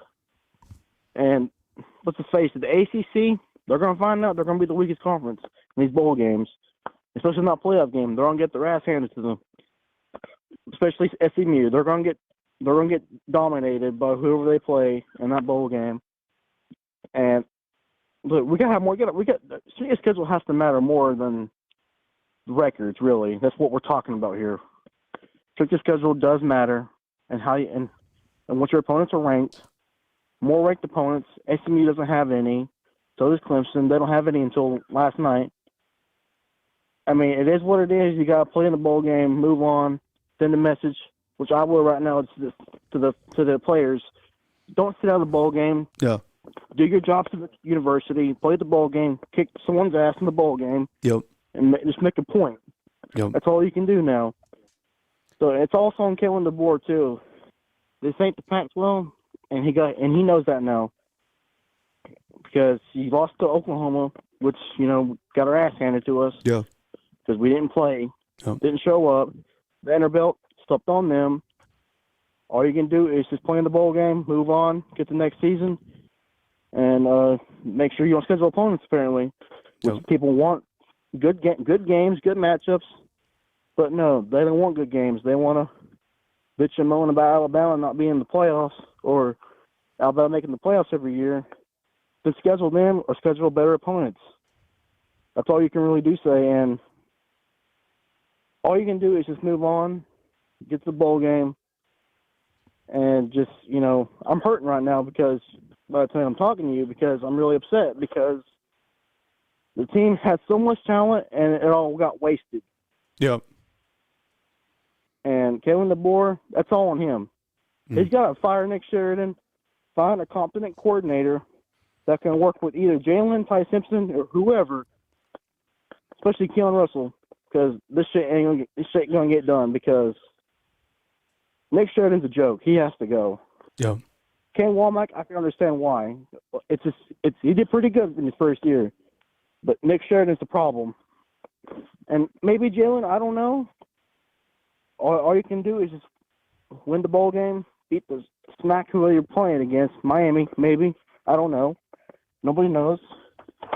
All you gotta say is just win the game and convince players not to opt out. All right. Thanks for the call, Angel. I appreciate you, man. All right, man. Thank you, man. Yeah, roll tide to you. All right, Angel calling out from Pigeon Forge. T, you want to read this out by Mike Rodak of 24/7 Sports? Yeah. So Ward Manuel was saying that they looked at the number of wins Alabama had against ranked opponents. They looked at SMU's schedule, and they were undefeated in their conference. Their losses were to ranked teams, but also we looked at Alabama's losses to unranked teams. Interesting. And it was quite a debate. And then he had another quote that was basically saying how it came down to that last-second field goal. Yeah, and that was kind of one of the things that I was thinking. That's Mike Rodak. Follow him. He's one of the great team reporters. You have him, Tony Tsoukalis, Charlie Potter. There's a lot of great ones out there. So please follow those team reporters. They got definitely the 100% scoop. T, if you could take this. It looks like we have some sort of graphic on here. I was thinking about this. We have a 918-334-773 and a 601 coming up next. I was thinking about this. If Clemson wins this game, even by what was the difference? 3 points? If they win this game by 10 points, I think Alabama gets in, right? Sure. But I think because of the fact that it was so tight and SMU, they kind of fought their way back into the playoffs. But what's interesting to me is they're kind of being rewarded for losing, and they're being rewarded for playing in a lesser tier conference. And I see, I guess it's Jaeger inside the comment box. What's up, man? The saying lost to Vandy, 100%. They lost to Vandy in Oklahoma and Tennessee. The thing about it is the world of college football, those teams are different. Like Texas barely beat Vanderbilt, right? The world of college football, specifically in the SEC, has changed because of the parity with NIL. And you're going to see this more and more. You're going to see Vandy beat a Georgia down the road. You're going to see things like that happen because of the parity. You know what? We're looking at this college football bracket real quick, and I'll get to my calls in just a second. I got Texas or Oregon versus Georgia in the championship game. Georgia has won. Georgia. Look, this worked out so well for them. I have no idea on the health status of Carson Beck, but look, they got the. Are you kidding me? They got the winner of the Indiana state championship game. Are you serious? And then they play. I would imagine Penn State beats SMU. Penn State versus Boise State. Let's give it to Penn State. They're going to beat up on any of those teams. It's not even going to be close. Georgia in the semifinals versus, I guess, Penn State. And then Georgia versus Oregon or Texas. Dan Lanning, Steve Sarkisian. I don't know. That's going to be one hell. That'll be a great game. But we might have watched. We'll get a three-peat of Georgia and Texas in the championship game potentially. Right, so that's kind of the way I'm looking at the bracket. I think Texas or Oregon versus Georgia. I don't know. That's just my take. All right, 918. Hey, appreciate you calling in. Who am I on the line with and where are you calling in from? Hey, you're on the line with Jones, man. How you doing? Good, man. It's a little bit muffled where you're coming through. Try one more time. Otherwise, we'll have to move on. It's not that clear of a call. Hey, you're on the line with James. How you doing? Yeah, I'm sorry, man. We're gonna have to move on. It's a little bit too muffled. Don't hold it against us. Call back again. We will go to 334. Sorry, man. I couldn't hear you. 334. What's up? Hey, welcome on in. You're on line with Kyle Henderson. Who am I on line with, and where are you calling in from? What's going on, Kyle? This is Bunny out of Selma, Alabama, but I actually reside in Seattle. How's it going? No, Bunny, what's up, man? You know, this is a crystal clear call. Yeah. The last call, and if you call in and the line isn't clear, I have to move on. So, like, don't be like, man, Kyle hates me.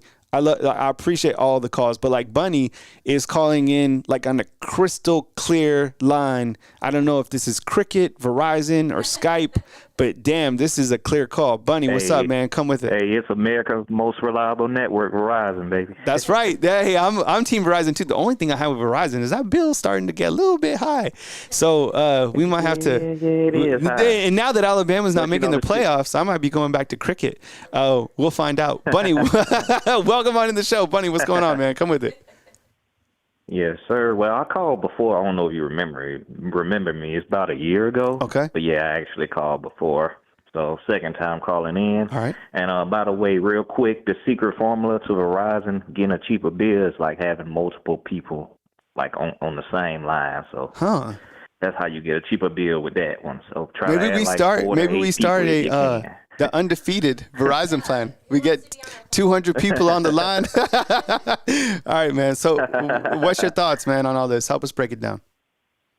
Yeah, yes, sir. So real quick, I'm going to try not to be too long, obviously. But real quick, I just looked at the strength of schedule between SMU and Indiana. That's who I'm really more angry at, Indiana.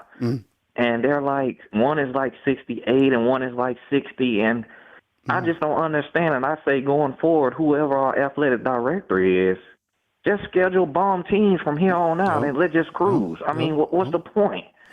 We already in the toughest conference in America, so I just don't get it. And I still call BS on the Michigan athletic director that just spoke, because like you got 4 Big Ten teams, and I'm tired of this Big Ten favoritism, man. Like. It doesn't make any sense, and I'm just so disappointed. But I predicted a 9-3 season. I actually probably one of the few that predicted the Oklahoma loss, but I didn't expect to lose like that. But nevertheless, that Oklahoma loss hurt us, Kyle, and I'm just I'm just from here on out. Let's just be like Notre Dame and Indiana and Boise State. Let's just schedule a generic schedule, and let's just cruise our way. Yeah, no, I know. I've kind of brought that up as well. Is playing a lighter schedule, or you're never going to drop out of the SEC. I get that, but if you played Notre Dame's schedule, you're in the playoffs. You're hosting a game, more revenue from the city of Tuscaloosa, right? You're hosting somebody, and you're in the playoffs. But you play in the SEC, toughest conference. Schedule tough conference games against the Big Ten, right? They're the big conference, Wisconsin. You go up there and bury them. And, what was the score? Didn't Indiana and Wisconsin play? What was that score? You know what? Wisconsin kept it close. Didn't Wisconsin keep it close with, who was it? I think it was Oregon, which is crazy to think about. Yep. Yeah, I think Oregon only won by a field goal. Yeah. Like that. I don't know. I don't know if. Wait, Oregon and Indiana. What was that score? No, that was last year. Oregon and Indiana. I guess maybe they didn't play this year. I don't know. Who knows? But Oregon. Yeah, Indiana didn't play Oregon this year. Yeah, they only played Ohio State, and we already. That's know what I was saying though. It's like out, Wisconsin played Oregon, and that game was pretty tight. But anyways, I appreciate you calling in, buddy. Thanks for joining the show, man. Yes, sir. Roll Tide. All right, roll Tide, man. Bunny coming to us on that crystal clear connection from Verizon. I see we got a super chat. We're going to read it out. It's by, I believe, Draven XX333. If you can read that out whenever you're ready. Yeah, he said, imagine playing 11 high school teams and losing to Clemson and still making a playoff. Apparently, strength of schedule doesn't matter at all. 100%. It doesn't. I mean, and that was the thing that Greg Byrne hit on. It was like the founding principle of making this bracket was playing a tough schedule. Sure. And that was clearly not part of the equation this year. Thanks for the super chat. We got Gelato up in here with the super chat as well. Yeah, Gelato's saying the precedent is set to play weak teams and get in. 100%. Yeah, I mean, look, you're opening up next year playing Division II, Florida State. I think you got Eastern Michigan on the schedule, but it's time to start dumping these tough conference games and going for lower tier competition. Bring on more Mercers. Bring on, I don't know who else that you can pick up on the schedule, but do not schedule a tough schedule. That is going to hurt you. Also playing in the SEC hurts you. And I think Craig Zenke is probably furious right now. Now, it will be a SEC team that I would imagine wins the championship, or it's Oregon. But, yeah, he's got to be pissed off because he has Bama that missed it, Ole Miss that missed it, and South Carolina that missed it. And we all know that those three teams are better than a lot of these teams that are in the bracket. We go to 773. Hey, what's up, man? You're on the line with Kyle Henderson. Who am I on the line with, and where are you calling in from? Hey, Kyle, how's it going? It's Mike from Chicago. Mike, what's up, man? I appreciate you calling in. Welcome in from Chicago.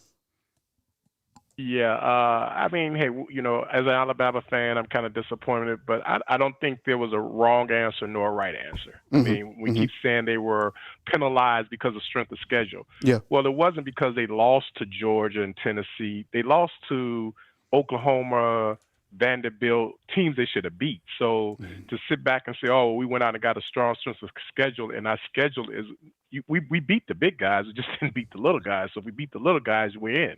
So I mean, I don't think there was a right answer nor a wrong answer with whatever happened. I think it was fair that SMU got in. If Alabama got in, I think it was fair that Alabama would have got in. You got to win and control your destiny. I think this year, Kalen DeBoer's coaching staff did not make adjustments, in-game adjustments. Yeah. And I think that was the problem. I think they coach well. I think they had the team up. I don't think nobody went in not play. I don't think they didn't went into Oklahoma not wanting to play and not willing to, ready to play. I just think that Oklahoma brought something different that we did not adjust to. Same as when Vanderbilt. We went in Vanderbilt. We put up, I think, was it 35 points or something like that? But the defense did not adjust at that moment in time. And if you think about the previous season where we were down to Tennessee, like 10 points, we were down to Texas A&M, and we came back in all those because there were in-game adjustments that was made. I mean, we had the GOAT, of course, on the coaching staff, so he was able to make those in-game adjustments. But I think next year, that's going to be the thing that Kalen DeBoer is going to lose sleep about and have to get better with his coaching staff. And I think because he was new to this season, being able to make those. He just wasn't able to do it quick enough, not being used to many of the coaches that he was seeing. But, I mean, we can be disappointed. I'm definitely disappointed. Again, as I say, I don't think there was a wrong answer. I think if we would have beat the teams we were supposed to beat, we would be, 13-0, or maybe a 1 seed or a 2 seed. Yeah. So when we talk about, I think they took into account strength of schedule. So I don't think they're saying, okay, if we'd have lost to Georgia, Tennessee, and LSU and was 9-3, I think it might be different that we can then start screaming, hey, we had to play all these guys, but we beat those. The teams that we lost to, they would be considered the lack of strength of schedule. Mm-hmm. So, it's disappointing. I hope everybody plays. And, we just got to get better next year. Yep. Appreciate the call, man. Thanks for chiming in and enjoy the dialogue, man. Thank you. Yes. All right, that was Mike out in Chicago. We got a 601 and 918-512-864. We'll take them next right here on Bama Football on YouTube. And I would imagine that the bowl games are going to be released today as well. So, if this comes up during our program, we'll put that on a screen as well. Let me ask you this. If you've been listening to the ESPN, who have they said that Alabama's favored to play? Can you guys add that? And what bowl game? I'd appreciate that. I haven't even thought about it. I was, as you saw, all my receipts said that Alabama was going to make the playoffs in the championship game. So I was living in another place. 601. Hey, welcome to the show. Who am I on line with and where are you calling in from? Hey, Kyle, it's Jay Pensacola. Jay, what's up, man? How you doing? I appreciate you being here. Thanks for spending some time with us on Sunday. Let's hear it, man. Alabama's out of the playoffs. What's your thoughts?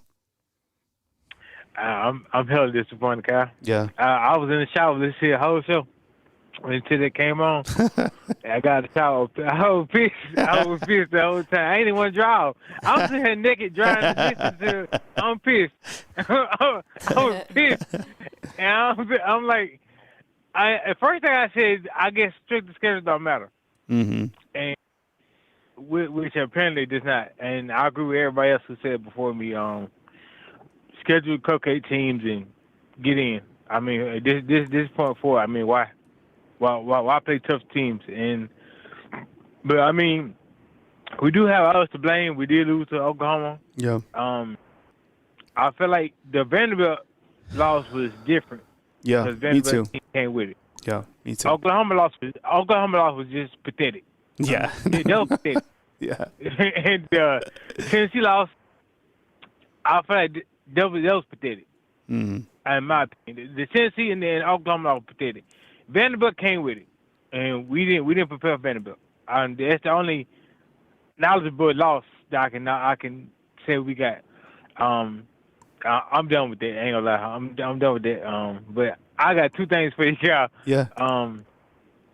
First thing, everybody wants Keelan Russell to start, right? Yeah. Remember, nobody wanted Mac Jones to start.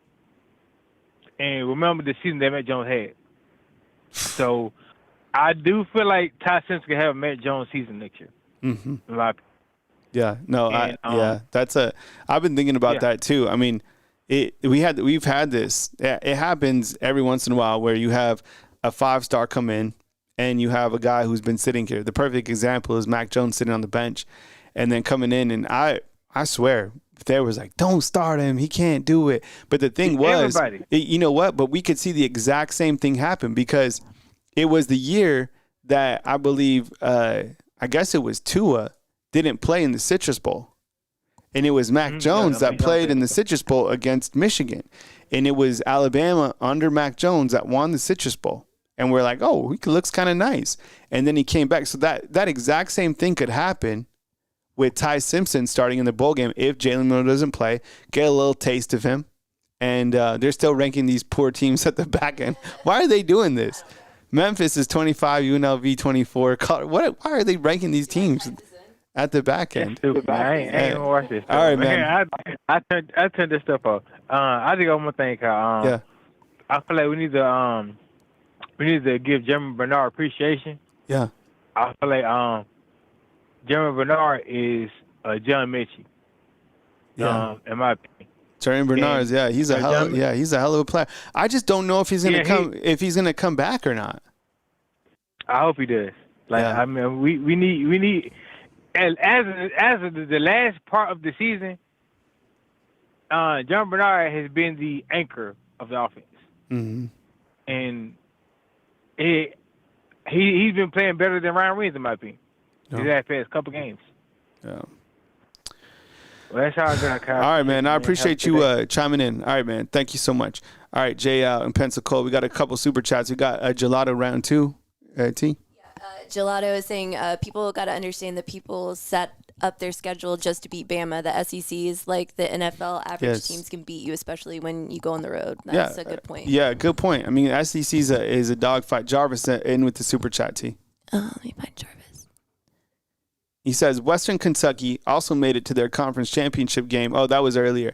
Yeah, that was before the sadness came in. We appreciate you, Jarvis, inside the comment box. T, can you read this graphic I have up? It's a second tweet from Mike Rodak in terms of why SMU was able to get in over Alabama. Yeah, so this was Emmanuel Ward saying, in the way SMU played in that game, losing on the last-second field goal, great win by Clemson, great game.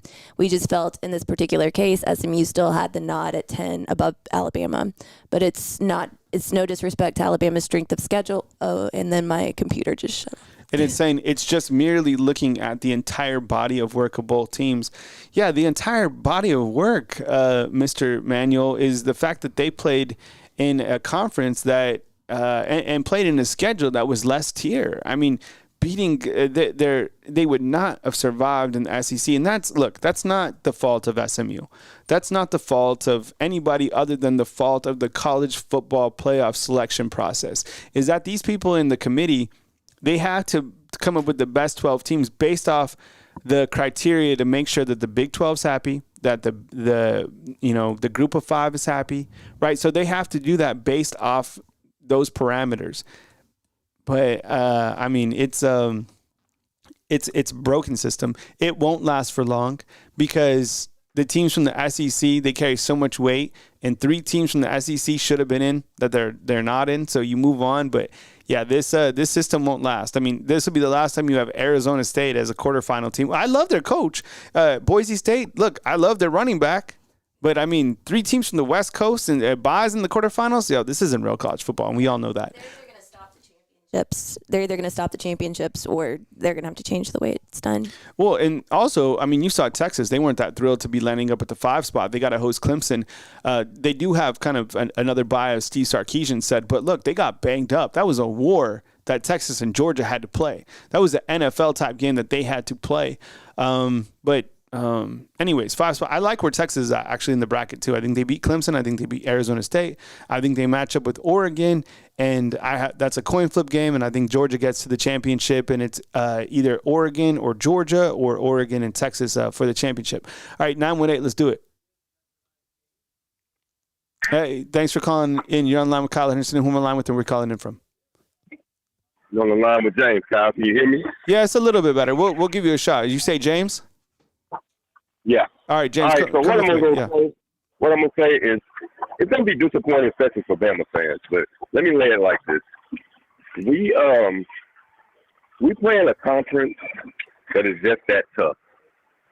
But, you know, there's always going to be room for improvement or room where somebody's going to get left out. Like, look at it this way. If LSU does not lose against Florida, they're playing in the SEC championship game, and you guys would have been left out. And you would have said, you beat us in a head-to-head game. Why are you not here? But the tiebreaker said that we would have win. But, of course, we lost, you lost, Ole Miss lost, Georgia win.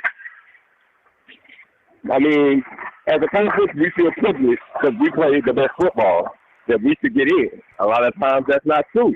Mm-hmm. Inside the conference, Bama definitely feels privileged. They just get in every year. Look at 2011. We beat you head-to-head. But you got the players in the championship game, and you gave us all and you lost. Mm-hmm. There's been other years that you got in. I mean, I don't know how to call it. It's not fair. And like my man said, there's no right answer because there isn't. Mm-hmm. I don't think SMU should have got in, but they played a tough game. Yeah, they were down 24-7 in the first half, but they came back and made it a game. And honestly, Clemson got off easy making that long field goal because it could have went to overtime and maybe SMU would have won and then you would have got in. Mm-hmm. Yeah. Yeah, I started thinking about that. As soon as SMU started coming back, I was like, because really the clear formula would have been if SMU would have won that game, then Alabama would have been, ranked in over Clemson, and then they would have been at the 12th spot, then taking on Texas. But, yeah, no, I get what you're saying. Finish out on another point. Go ahead, man. Oh, I hear what you're saying about just us getting left out, and they got 14 and we only got 3. Mm-hmm. But we could have got top in. But we lost games against each other. We beat up on each other. Mm-hmm. And it was said by Sankey, if we didn't get 5 teams in and we had viable 5 teams to go in, that we were going to need a playoff. So this playoff contract is only for 2 years. Mm-hmm. We were going to put the whole conference independent, just play each other, and then say, hey, now you got to let 3 of us in. Mm-hmm. But, we lost games. I mean, it's hard to go on the road and win in the SEC. I hear, I stay out on the West Coast, so when I hear, they're not Big Ten teams, they used to be Pac-12, or when I hear Big 12 teams and they go back and forth well, we play better football. No, you don't, because anybody can go on the road in the SEC and lose. Look what happened this season. Yeah. Hey, man, well, I appreciate you calling in, man. Appreciate the dialogue, and have a good rest of your Sunday, man. Hey, I also wanted to say one more thing. I don't know what it is, but for some reason, Jalen Miro plays his best ball against LSU. It's not like we didn't have a spy. Once we signed him, he just played his best game against us, and he played like dog doo against every other team. 8 rushing touchdowns in the last 2 games. I mean, that was crazy. All right, man. Appreciate you, man. Thanks, man. All right, that was the 918 calling in. Yeah. That's crazy if you think about it. Jalen Miller rushed for 8 touchdowns in total in the last 2 times. That's why I was kind of thinking in some of the other shows that I had is that if somehow Alabama and Georgia were to meet up, Jalen Milroe beat Georgia 2 times in a row. You'd probably do it again. So look, I know there's a lot of calls to get to. We got some work to do on this side. I appreciate you guys joining the show. One second. All right, we'll take a couple more calls here, and then I think we're going to order some Wingstop, and we'll probably, try to Yeah. I know we have some trolls in the comment box. We don't really block anybody, but if they're really bothering you, you can personally block them by clicking on their name. I don't really we got another super chat, too. Yeah, we do. Who is it? Alan Bear? Yeah. Hey, thank you. He's saying people keep saying, why schedule good teams if you're going to get punished for it? You're getting punished because you lost 2 bad teams, which is fair. For the trolls and stuff, it's crazy. I don't even pay attention to it. I just I block out the rat poison. I can't seriously. It really doesn't bother me. The only thing that if somebody's being way over the top, then we ban you. But honestly, just try to be an adult. I know it's hard if you're 10. But all right, we do 512. Hey, appreciate you calling in. Who am I on line with and where are you calling in from? Hi, I'm Kitty, and I'm calling in from Austin, Texas. All right, Kitty, what's up? I appreciate you. I remember the call from, I think, a couple weeks ago. Anyways, welcome on in the show. I appreciate you. You asked why we thought we lost and were left out. I think those 2 games were super crucial, particularly Vandy, when they were running that triple option and our defense just didn't seem to be able to adjust to Pavia's runs, that quarterback run. And it also seemed like to me Womack was just going to force that system no matter what. His system, we didn't make adjustments. It just kept on and on and on. And then during the Oklahoma game, because of their lack of history, really their lack of history in knowing about Venables and what an absolute freaking devil genius he is at getting Bama on the D.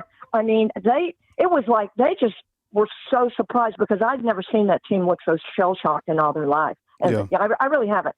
Yeah. And so those were the two areas that I thought, the 2 teams that I thought, I blame it totally on, on the coaches.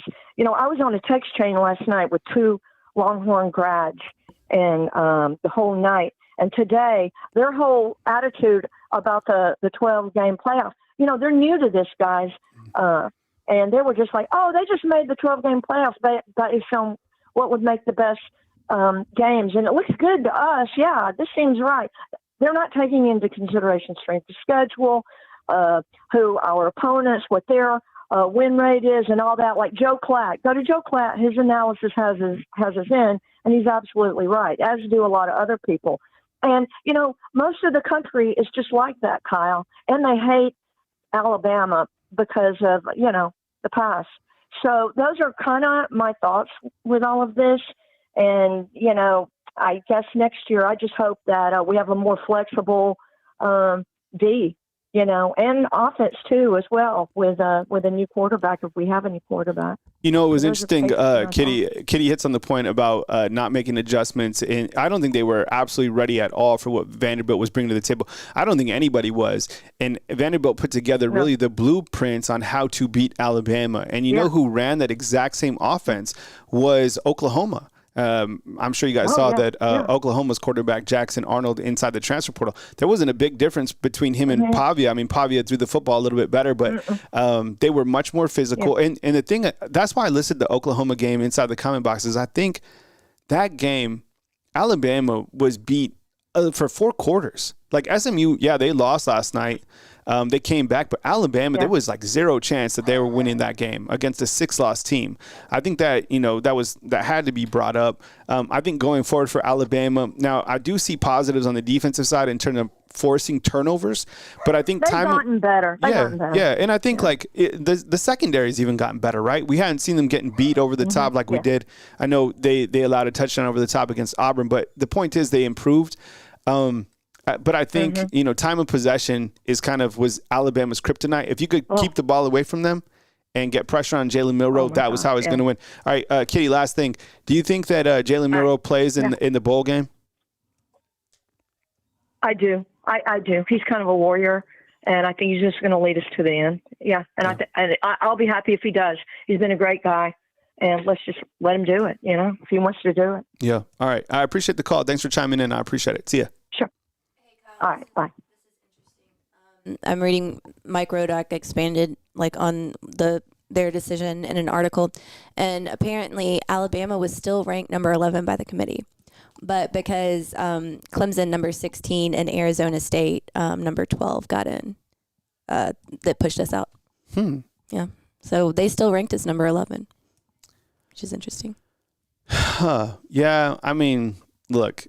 They're out. I've already kind of processed it. I moved quickly through I'm at the acceptance phase, but it's the process of how these teams make it. Yeah, it's the seeding versus the ranking. That's and then just rank the best 12 teams. That's what it needs to be. This is how you do it. Mm-hmm. If you want to make this process better, and if you want people to really pay attention, is rank the best 12 and just be like, look. You didn't fit into the top 12 teams, and you're out. That's it. Because if Alabama legitimately was not one of the top 12 teams, it's easy to swallow. This quote is interesting. He's saying, look, I want to make sure everyone understands we do value people's strength of schedule. Again, Alabama has 3 losses. They're ranked 11 in the country. We have to seed them the way that we're asked to seed them. Yeah. Alabama is the 11th ranked team in the country with a strong schedule, even with some unranked losses. Exactly. So they didn't even want to do it like that. But they have to, based on the parameters to make the Big 12, Big Conference happy, ACC happy, Group of 5, right? So the person that's the maddest right now is Greg Sankey. I mean, shoot, Big Conference and SEC, and I think Lane Kiffin was even talking about this. Look, it's a different level between those 2 conferences. And then the other ones are like different leagues. I wouldn't be surprised to see kind of things in the future that kind of like the Super League forms, and then you just go like the top 12. But you can't keep doing this. Look, the Group of 5, amazing season. I love, in America, we love underdog stories. I love it. One of my favorite movies is Cinderella, man. Who's seen that movie? Yeah. Cinderella. I love underdog stories, right? Rudy's a good movie, right? Notre Dame, good team. I guess we'll have to see. Battle for Indiana, the state championship, right? South Bend versus Indiana. That I'm going to watch that game, I guess. But yeah, say seed 1 through 12 and be done with it. That's it. Like if you really want to have a playoff, 1 through 12, big boy pants. That's it. Either you're a top 12 team or you're not. 864. Hey, what's going on? You're on the line with Kyle Henderson. Who am I on the line with and where are you calling in from? What's up, man? It's Keith from South Carolina Roadside. Keith, what's up, man? I appreciate you being here from South Carolina, man. Come with it. Yeah, man. So just going over the results of the 12-team playoffs, I'm not disappointed at all, man, because Alabama controlled its own destiny, and they didn't get the job done. My input on that, you look at how this year went. To be honest, you can place the blame in a lot of areas, but I think the top three reasons Alabama didn't make it because, number one, that bad loss to Oklahoma, just the 3 losses that, equipped to us not making it. Yep. 2, I would say Jalen Milroe. Yep. The games that they lost, the turnovers, he just looked like he didn't know how to play quarterback. And I would say the last is coaching. Like, you look at these games that Alabama lost. The first loss against Vanderbilt, they basically ran the same play for 4 quarters. Like, as a coach, y'all can't come up with some type of scheme and say, we're going to stop this. They're not going to be able to do that. So you lost the Vanderbilt game, okay? Then you have these inconsistencies week to week, whether it's penalties, the offensive line, then you have that shaky game against South Carolina. And even when we played Tennessee and lost, you got to think about it. To me, that game was on Jalen Milroe. I remember I went to the game. I don't know if you remember, we got down on the goal line and Jalen Milroe threw the pick. They ran it back like 50 yards. That was a chance to go up 14-0 in the game at halftime, and I like our chances in that second half. So then you go to the Oklahoma game, that was just terrible, So I said it all week that they shouldn't. I think Alabama is a top 12 team in the country, but based off those 3 losses, I can see why the committee didn't put them in. But it's just kind of crazy that, it's like people are not even celebrating other teams or their team making it. They're celebrating Alabama not making it. But I tell you what, no team wanted to play Alabama in the playoffs. I can assure you that. 100%. 100%. They would have made it. We're on with Keith from South Carolina. I love your points, and I was thinking about this. So Keith from South Carolina, these are his 3 points. Number one, Alabama didn't make the playoffs. Number one, the bad loss to Oklahoma. 100% agree. I even have it listed in here. 24-3, beating on both sides of football. Didn't even score a touchdown. Terrible performance. Number 2, Jalen Milroe. And we brought this up, plenty of times. Since October 5th, he's thrown 3 touchdowns and 9 interceptions since that point in time. That is not championship level play. However, he's able to win games because he can string it together, with rushing touchdowns, right? I mean, you saw what he did against LSU, saw what he did against Auburn, right? But 3 touchdowns passing, 9 interceptions during that point in time. And then coaching. One of the things that a lot of people don't bring up is this team was heavily penalized. I think they finished 126th in the country. They failed to make I didn't think that this team made second half adjustments as good as the previous staff. Not at all. And I mean, Kitty brought that up just a little bit ago. It was kind of the lack of second half adjustments just wasn't it. So yeah, I think Bama fatigue. I think that kind of exists in the mindsets of the teams that are in the playoffs. Probably not so much in the seeding committee, but I think if you don't have to deal with Alabama, in the playoffs from the other teams, are like, thank goodness, because we don't know what that team's capable of. We really don't. And more than likely, we're going to get their best because you would have got Alabama's best if they got in the playoffs or not. So we'll see where they are in the playoffs. But Keith, for sure. Keith, anything else?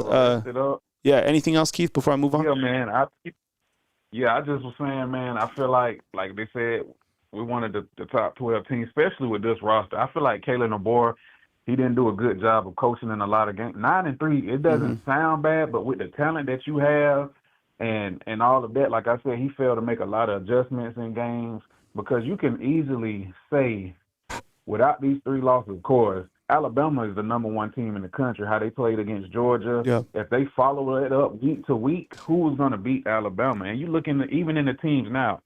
I think other than Oregon, Georgia, Texas, and Ohio State, Bama would be favored in any of these games. And it's just interesting to see how the committee going forward is going to do these teams. Like, you look at Clemson. Clemson lost to a team that by 30 points that we beat. You know, I get the auto bid because they won a championship game. What I don't get, these teams think just because you win 10 or 11 games that we should be in. Look at Indiana. Bama would probably beat them by 40. They'll probably beat Boise State by 30 or something like that. SMU, you know, even Penn State. Penn State played 2 great games and they lost both of them. Yeah. You know, Tennessee beat us or whatever. I just don't get what are we actually getting teams in for? You know what I'm saying? Yeah. Well, good points, man. I appreciate you, man. Thanks for calling in, Keith. Roll Tide. All right, 205, you're up next. Hey, thanks for being patient. You're on the line with Kyle Henderson. Who am I on the line with and where are you calling in from? Hey, Kyle, this is Ant-Man calling from down south. How you doing, brother? Hey, what's up, Ant-Man? Appreciate you calling in from down south. Come with it, man. Hey, man, just a couple of things, man. Number one, man, I think overall that if Bama is going to be all about inclusion, they should be all about inclusion. And here's what I mean by that. Where was Nick Saban before he came to Alabama? LSU. Or his coaching wise? Yeah, LSU. Prior to LSU, but before he left LSU, he went where? To Miami, the Dolphins, right? Exactly. Bama may not like his style of the coach, I'm about to say, but Bama should have went and got Coach Prime. That's number one. That's cachet. Nick Saban had cachet. Coach Prime has cachet. Those recruits that left, they would not have left. Old Alabama would not have liked it. Now, I grew up in Alabama. I am Bama all the way. Alabama fans would not have liked it, but Coach Prime can coach, i.e., his son, i.e. Travis Hunter, is going to get that Heisman. You go get Coach Prime from Colorado, bring him down south. There's already the pool that he got from Florida State, so he's going to be ready. You know what? Florida State overlooked him. You're not good enough. Okay, you know what? Alabama, we'll change the scope. You know, we're about inclusion now. Not just the quarterbacks. We're going to bring in the first black coach ever, head coach at football. That's a precedent. Imagine the recruits that would have came in from the South. Kirby Smart can't compete with that. Dabo can't compete with that. It's Coach Prime in the South. A Roll Tide, knowing the state of Alabama has been in that area, black and white, come on now. That's number one. Number two, I think Coach Saban taught us a lesson as Alabama fans. Like, we was kind of getting too comfortable with winning and winning and winning. You know what I'm saying? And we got comfortable with that. And so, hey, okay, I need to let you all see what it's like not to have a great coach or one of the greatest coaches ever now on the sideline. So now we got a humbling lesson. Number three, I think Coach Saban would have signed off on Coach Prime. I really believe that. And Miss Terry would have definitely signed off on Coach Prime. Number four, the board, Coach DeBoer, no, he's not us. He's not ready. It's cute. Hey, 9-win seasons, we get it. No. And when it comes, my final point is this. When it came down to Oklahoma, guy, everybody knows you're about to run Jalen Miro to the right. We all know it. The kids know it. We see it. He's going right. Yes. Dude, can we not call another play? So that's all my points, man, I want to bring out. If I'm the AD right now, I am going to go call Coach Prime. We got this old Alabama down south money. Colorado, I'm sorry, you're not about to outbid us. Hey, Coach Prime, we'll holler at you right now. The boy, you got to go. We either bringing Saban back or we getting Coach Prime. End of the day. Appreciate the call, man. Thanks for rolling in, man. Oh, thank you, man. Appreciate it. All right, man. See you. You know, a lot of people were complaining about, or have been complaining, will continue to complain about Kalen DeBoer, like changing the culture. You imagine Coach Prime in here changing the culture? I don't know if Coach Prime, I think, have they continued an extension with Coach Prime for Colorado? You know what's crazy is I used to cover Colorado. I never would have thought in 5 million years that Colorado would be where they are right now. It's tough to win there. And I think being in the Big 12 helped Colorado win more games as opposed to the old Pac-12 that they were in. I think that set up things a little bit better for Colorado. Plus, I do think that he can coach. I mean, think about it. He's probably going to have the number one, at least he's going to have 2 first-round picks. Travis Hunter and his son, Shadori Sanders, will be in that top 5, right? That would have been a hell of a culture change, though, right? And then comfortable with winning. Man, who wasn't comfortable with winning under Coach Saban? I mean, you think about kind of the things that we had under Coach Saban, and I still think that that is the foundational process of this program. However, what happened was as soon as Coach Saban left, college football changed at the exact same time. It was these 2 massive items happened at the same time. Coach Saban leaving, college football changing. What I mean by that is NIL, transfer portal, and all that stuff. So the parity of the SEC with Coach Saban leaving, it happened at this crazy time. We got K-Slav in with the $9.99 super chat. You care to read that out? 9-3 season with new staff in the SEC with a win against the current SEC champ. We got the 2nd highest recruiting class as well. Pretty optimistic on the Tide's future. Bama haters got their boring cope. You know what? And that's the other thing is too, is you got the number 2 or number 3 recruiting class, whatever. I appreciate it, Coach Slav, for the super chat. But the other thing is you only got 2 prospects from the state of Alabama. I don't know if it's a down year in the state or whatever. I don't know. But you still finished out with the number 2 recruiting class. You brought in 6 guys. I guess you could say 7 with the preferred walk-on kicker from the state of California. I still feel it's imperative to recruit the home state, recruit Georgia, and recruit Florida. Like, don't miss on those states. You can't miss on those states. All right, 912. Hey, thanks for calling in. You're online with Kyle Henderson. Who am I online with, and where are you calling in from? Oh, this is Jeffrey from Georgia, down South Georgia. Hey, Jeffrey, what's up, man? Appreciate you calling in. Yeah. Georgia fan here. Okay. I love hearing all these little Alabama crying about, the playoffs, didn't make the playoffs, whatever. Like many people say, it was right in front of them. Mm-hmm. Everything is right in front of them, man.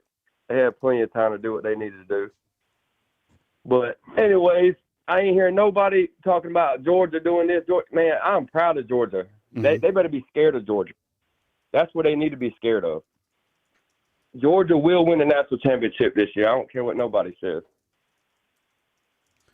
Hey, Jeff, what's the update on Carson Beck? I haven't even had time to dive into that. I know he had ice on the show. I thought honestly that was a gritty performance for the kid to come in. And he couldn't even move his arm. He hands the ball off. Yeah, you seen Carson Beck's mom up there with Gunner's mom. They were both up there watching the game. But, he got hit on that last play trying to throw a Hail Mary for no reason. Mm-hmm. He should have got rid of the ball at the last moment. But we always got somebody. We do next man mentality there. Next man step up. That's all it is. So, but what they say about Carson Beck? Kirby will win his 3rd national title this year. Let me ask you this, Jeff. Just having fun with it.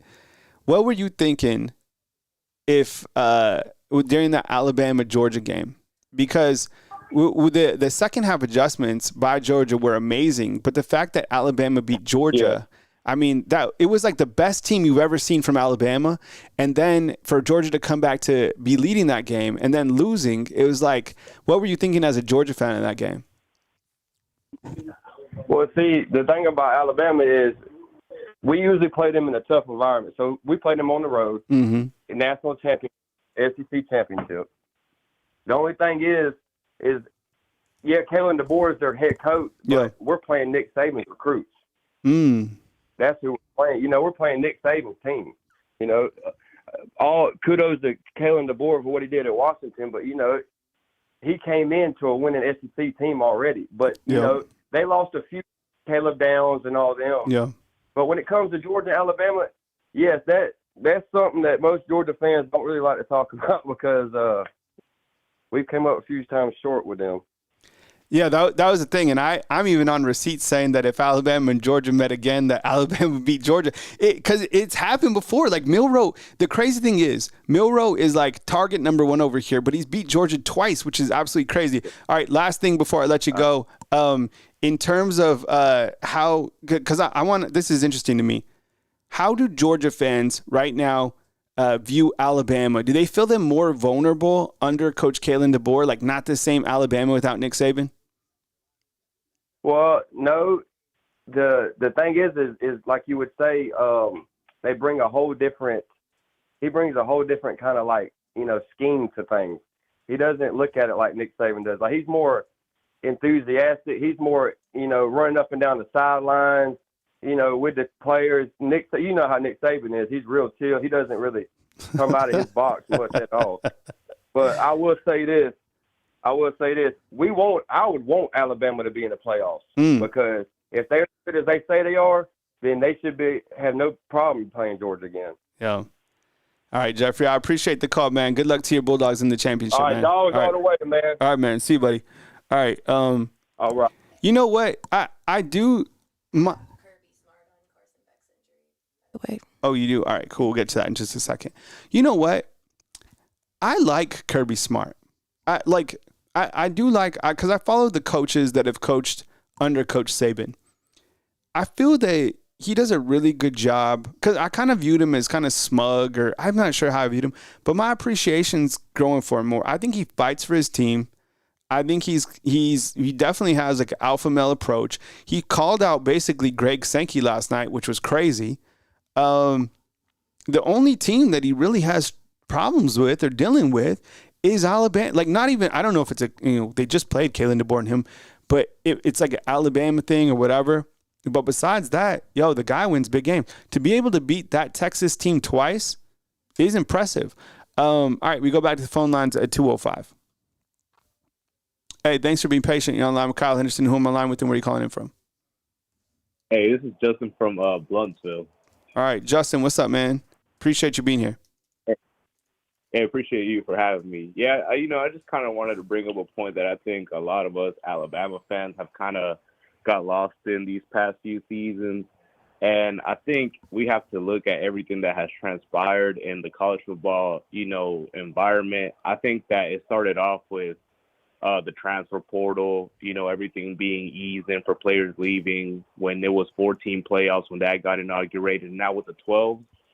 I think that everybody affiliated with the Alabama, and the university needs to understand that for the most part, all these things are done really so Alabama could stop winning. And I know that might sound a little sour, especially being an Alabama fan, but I think it's the truth. When you have a team dominate for so long, you're going to have all these things kind of come up. And I think this is the college football landscape. It kept changing, so we wouldn't win as much. And I do think that we do need to restore part of the culture. I think we all need to accept that SMU lost fewer games. Obviously, we show with the Georgia win and the top 25 teams that we can actually beat any of those teams in the 12-team playoffs that got in. But I think that the culture of this program, like the past 2 years or 3 years, have kind of been shifting to riding on the coattails of our prior success. And I think this is like the first, senior class that leaves Alabama without winning a national. So I think we kind of everyone with the program needs to kind of step off the high horse, because we're not the top, we're not the best horse per se. And I only say that because I don't want to turn into a program of the past, the Nebraskas of the world and the Miamis of the world that you kind of rest on your laurels, But I do think that I think I say all this to say that I think everybody affiliated with the program needs to step up even more, because we all need to recognize that all these things, NIL, transfer portal, 14 playoff, 12-team playoffs, I mean, in reality, all that was done to bring more parity because we were winning so much to begin with. Yeah. No, I could totally see that. And I think a lot of this year too. These are interesting points. Calling in Justin. Where did you say from Blunsville? Did I hear that right? Blunsville. Yeah. I don't even know where that's at. But what I was thinking about is let me ask you, and this is for everybody up in the comment box. Okay, T, I'm asking you this too. Let's go back like 6 years ago. The last 6 years, the last 2 years have been rather interesting, but before that, I think that college football was kind of boring.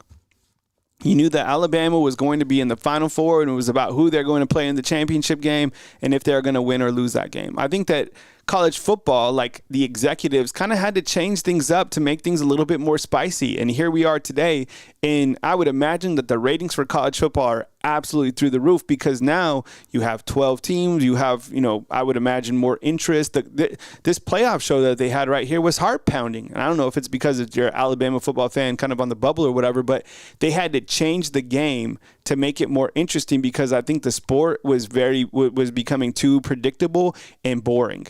And the NFL model is you have no idea who's going to win. They used to say every given Sunday. I think that applies to every given Sunday and now every given Saturday, considering what we've seen this year. Someone else inside the comment box said that the SEC is being penalized based off the criteria of, how to get into the playoffs. 100% agree. Ole Miss, South Carolina, Alabama, those teams were penalized because they lost against other SEC competition. SEC is the elite conference. Those losses came back to hurt them. But again, you got to win the games that are on your schedule, plain and simple. Justin, anything else before I move to our next caller? I think that part of that is like I said, I honestly believe that all this is kind of done to make sure that Alabama kind of like it's an even playing field, not even playing field, but I think that, like you said, it was getting boring because you already knew that Alabama was more than likely going to win every season. And I'll say that, I think that the way the playoffs are ranked, the way the teams are ranked for the playoffs is already flawed because, if you look at it as a whole, what is Texas doing inside of the playoffs when the only team that they've played this season actually beat them twice in the, beating Georgia in the top 25. What are we doing with Clemson being in? Clemson and SMU get in. That was a tight battle, and Georgia absolutely, gassed them in the first game. So I think Indiana is also a team, and Penn State is also a team too.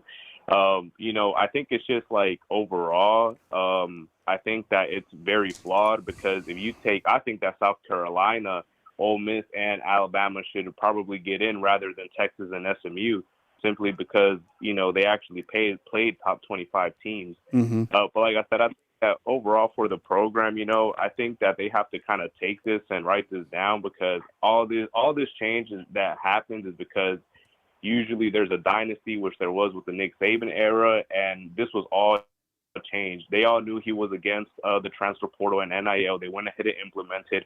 He said that enforcing a playoff system would only make the bowl games meaningless, which it happened. So I think that if you're in a university, you're an affiliate, I think you look at that and you realize that all these odds have been placed against you, and that should push you to kind of like push even further. And like I say, not ride off the pigtails back from before, but just kind of look into the future because number 2 recruiting class, Kalen DeBoer, I think that he's a proven winner. He can win the big games. But, of course, he was going to have a transition period coming to the SEC because look at Kirby Smart's first year in the SEC. And for anyone who's he built Georgia from the ground up, that's not true. Mark Richt had multiple 10-year wins, consistently got top 8, top 7 recruiting classes. And funny enough, I think he lost to the same exact teams that Kalen DeBoer lost to besides the Oklahoma game. That's crazy. So, yeah, I think he lost to both Tennessee and Vanderbilt in his first season, So I think that, like I said, with the guys that we have coming in, he needs to kind of find his Roma Dunze, kind of find the quarterback that can implement that because that's what Kirby did on defense. He still had the roots of Mark Richt there, so he had to change everything. And I think that, Kalen DeBoer's dealing with having the roots of the old coaching staff and the personnel of the old coaching staff. And now I think that he can kind of have a clean slate. And just an encouragement, ending off with encouragement to Bama fans. I mean, realistically, just put it like this. We basically beat the team that's probably going to win it all in the first season of a new head coach. And if we could really put, I guess, an expectation on what his first season would look like, go back to when Nick Saban retired and how you felt in that moment and knowing that we had a new coach coming in. I mean, I knew we weren't going to win the whole thing, But the fact that we almost made the playoffs and we went 9-3 and we beat some really good teams in this coach's first season with how discombobulated everything was, I think everybody should kind of be, positive for the future. Appreciate the call, man. Thanks for chiming in. All right, thank you. All right. We'll go to Chris out in New Jersey. Chris, what's up, man? Appreciate you joining. Come with it. This is a travesty. Look, Kyle, we can go ad nauseum about the horrible game with Tennessee, Vandy, and the really black eye is that Oklahoma game. But you got to think about this: is look at these teams. Are the top 12 teams in America playing in this football playoff? And the answer is no. First of all, Alabama would be favored by Vegas of 7, maybe 8 of those teams, and they're not in. And if it's just us against SMU, no offense, is a garbage team. They're probably going to get smoked by a mediocre Penn State team. Yeah. And I would say I don't think. First of all, haters let them troll. DeBoer is a great coach. Coach Prime is not a good coach. He's everybody's like he's got the Travis Hunter and he's got his son. Watch how bad he is next year. I wouldn't be surprised if he bails before he goes back there next year. Alabama's going to be in the top 3 for preseason for next year. Watch. So here's what I have to say: is this is a travesty that they didn't get in. I pray that Alabama gets Colorado in a bowl game. They'll smoke Colorado. They will give a. So I mean, I'm incredibly disappointed now. You could look at Saban. Saban's as mad as we are. He's steamed. The strength of schedule, how is that not 50% of the equation? They just totally took the strength of schedule and knocked it out. SMU, come on, Clemson. Who's the happiest person on the planet right now that Alabama didn't get in? Kirby Smart, that guy from Georgia. Give me a break. Here's what's going to happen is Notre Dame is going to smoke Indiana. Somehow they could squeak by a terrible Georgia performance, right? And you watch. You and I generally agree on everything. I think that Oregon is not tested, and I think that Ohio State could beat them. And then it's going to end up being. There's a good chance it's going to end up being either ND against Texas in the final. Or Georgia could get there or get there. Obviously they want a Kirby Sark matchup, and then Sark gets it. But to be honest with you, wins out of my sail. Am I going to watch all these games? Maybe, maybe not. You hate all you want. Alabama should be in there. 100% should be in, Kyle. This is ridiculous.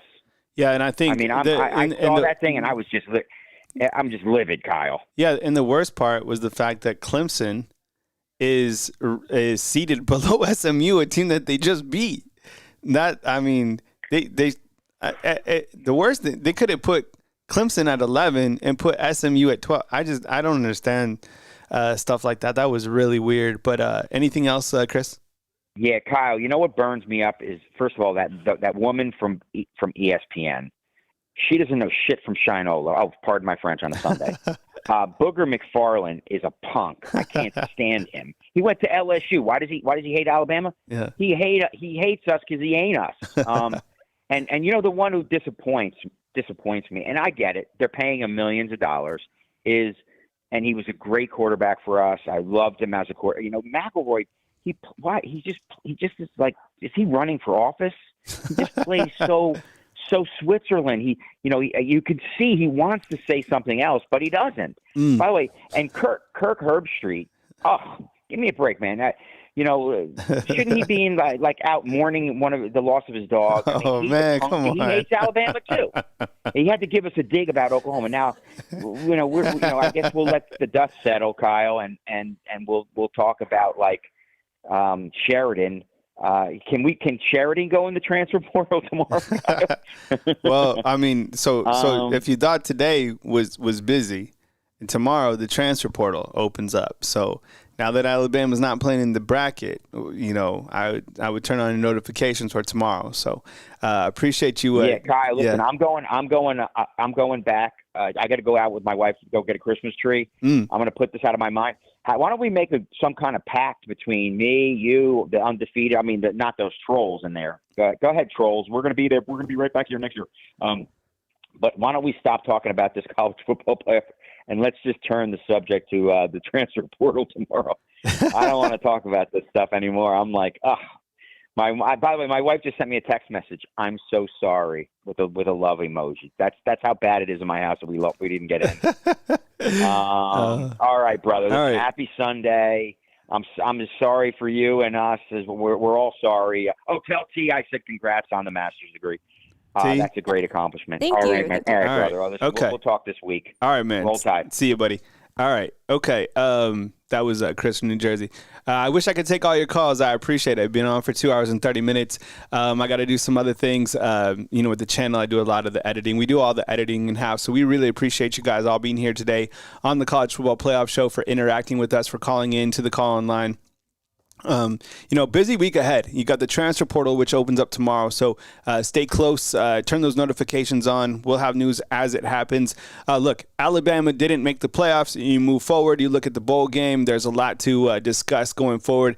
As news happens, I got you covered, whether that's college football or Alabama football. I appreciate you guys locking in, staying with us today on the playoff show. Kyle Henderson of Bama Football on YouTube. Also, T up in the house, Bama Football on YouTube. We really appreciate you guys. Thank you for rocking with us. And thank you so much once again. Coming to you. Dude, I'm telling you, we get tons of calls. So we'll continue to have, shows. So if you didn't get in today, don't worry, you come with it next time. One more time, from beautiful Tuscaloosa, Alabama, Kyle Henderson, Bama Football on YouTube. I appreciate you guys rocking with us, and we'll catch up with you guys.